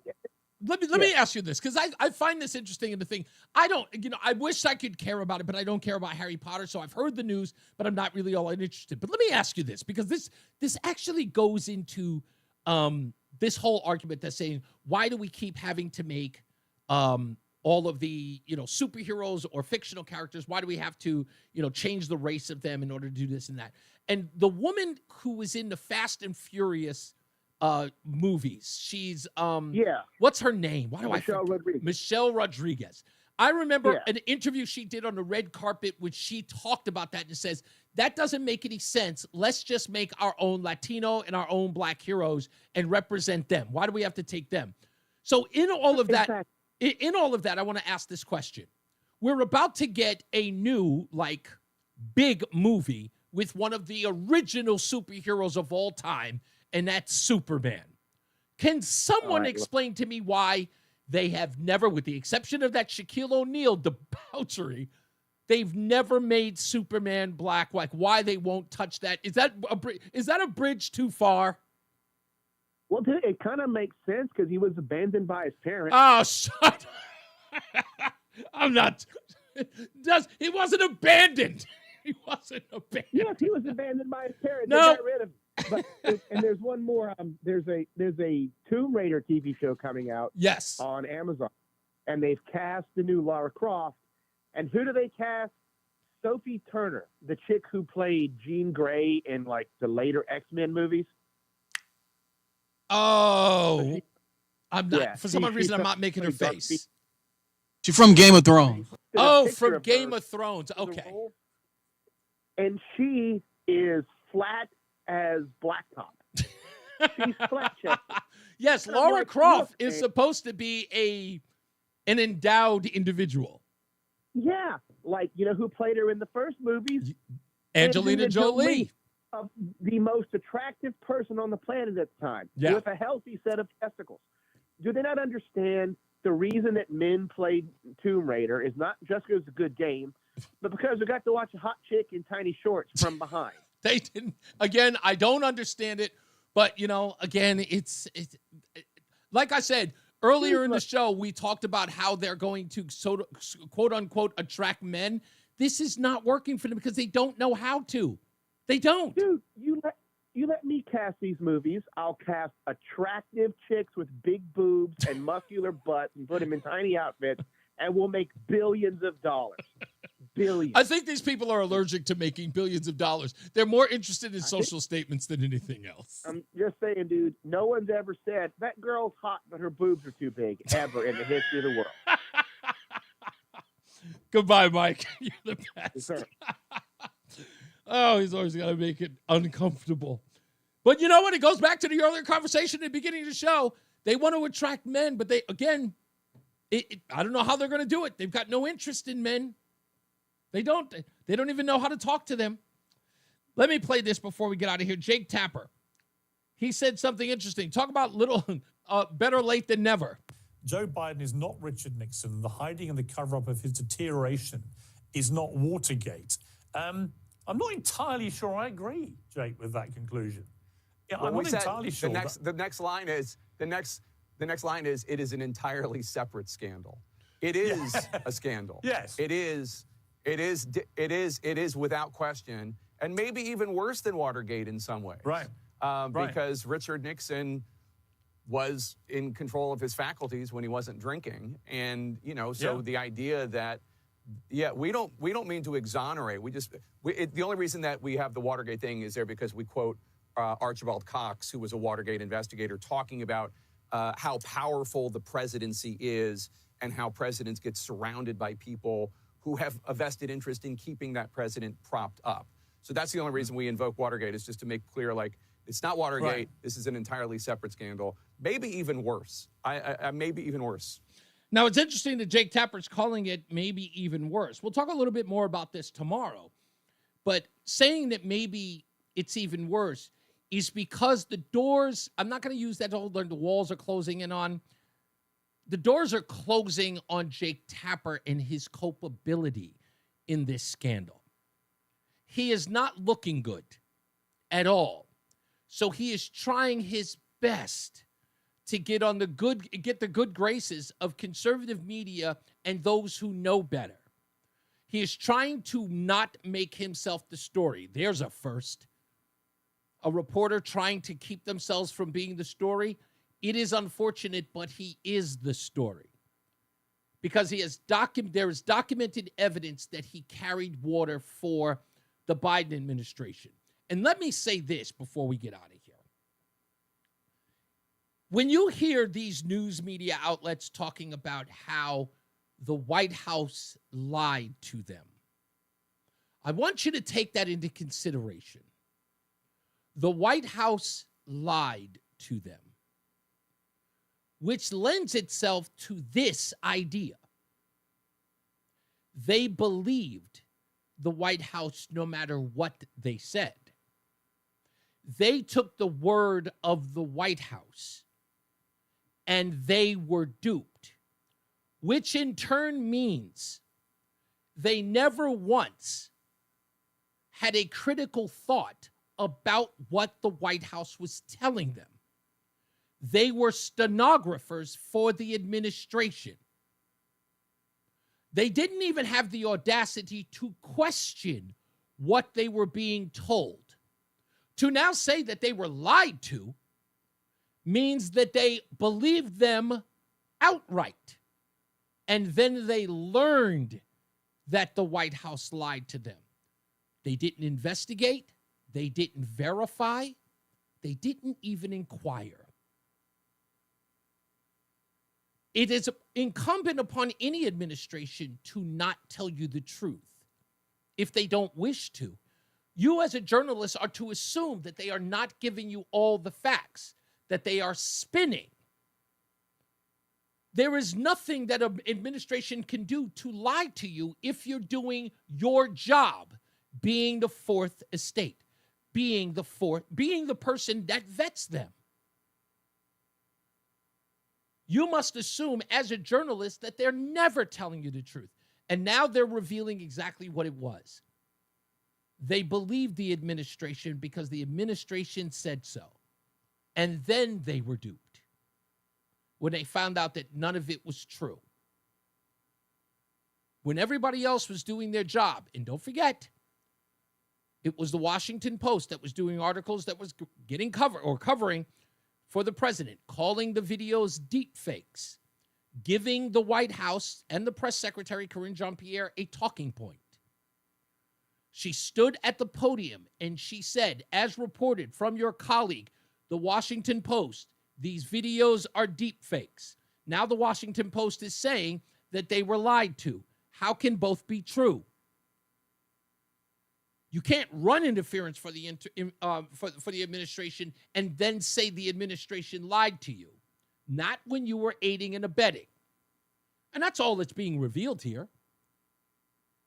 For them to say that they were lied to means that they believed every word that came out of their mouth. Why is it that it's never said that the Trump administration lied to them? Why is that never the case? No one says that the Trump administration lied to them. Right now, there's an article in the what do you call it? In Drudge Report. New York Times has a big article talking about a pardon that Donald Trump gave to the child of one of his biggest donors. Eerily similar to the Mark Rich pardon that that Bill Clinton gave because of his wife who had donated to his campaign. Yeah. Notice no one's talking about it? Notice the story's nowhere. Is there any report that says that the Trump administration lied to them? No, nothing. So the only way the news media can be lied to is if they agree and they believe wholeheartedly. That's the whole point. And I'm sick and tired of people telling me that the story is over. It's far from. It's far from. Someone's going to jail behind this. Someone is being, we might see treason charges. If somebody signed an auto pen, if somebody implemented a policy without the president's knowledge, how can it not be? It is bigger than Watergate. You don't think that this is bigger than a break-in into a hotel to get secrets from the Democratic Party? You don't think this is bigger than that? How stupid are you? How stupid are you? An incapacitated, infirm president sitting in the White House while others are making policy for him? Unelected bureaucrats? You don't think this is a bigger scandal than a break-in at a hotel? Weekend at Bernie's. Word up. Weekend at Bernie's indeed. You can keep screaming and hollering that you're moving forward. Trust me, we are going to move forward. We're going to move forward with charges. That's exactly what we're going to do. And we'll accept nothing less. Nothing less. And this administration knows it. As I always say, radio is free, so we thank you for paying attention. Remember to keep JC in your hearts and in your mind. Sean Patrick, we love you and we miss you. Remember that panic is not planning, so plan your work and work your plan. Me, I'm Reese On The Radio. You have a good night, pleasant tomorrow. Don't forget, go to reasonthenradio.com. That's where we're going to be doing the chat room now. Okay? All right? And I'll see you guys tomorrow. And John Silva's got news. Jason Catarina has got weather. And Mark Christopher. He's at the BPS Traffic Center. Good night, sir. Hey, Reese, have a great night. See you tomorrow. If you're 84 eastbound, we have a problem on the West Hartford line. All right, sir. Dixon Avenue looks like Mañana just a left is. lane getting by right. Yeah, hump day. We got a day game, too, so. Oh, okay. prepare. That's right. We're going online tomorrow. Yeah, for the first couple of few. Okay. Downtown Thank you, Hartford, man. westbound. All right, man. Hartford approaching the Blakely Bridge. All right, folks. Mañana. Y'all be good to each other. And thank you for joining the chat room. Okay? And, yeah, that's pretty much it. Okay? Y'all be good. And the White House gave them all their talking points. You sure did. All right? Y'all be good. And, yeah, that's about it. Holla, folks.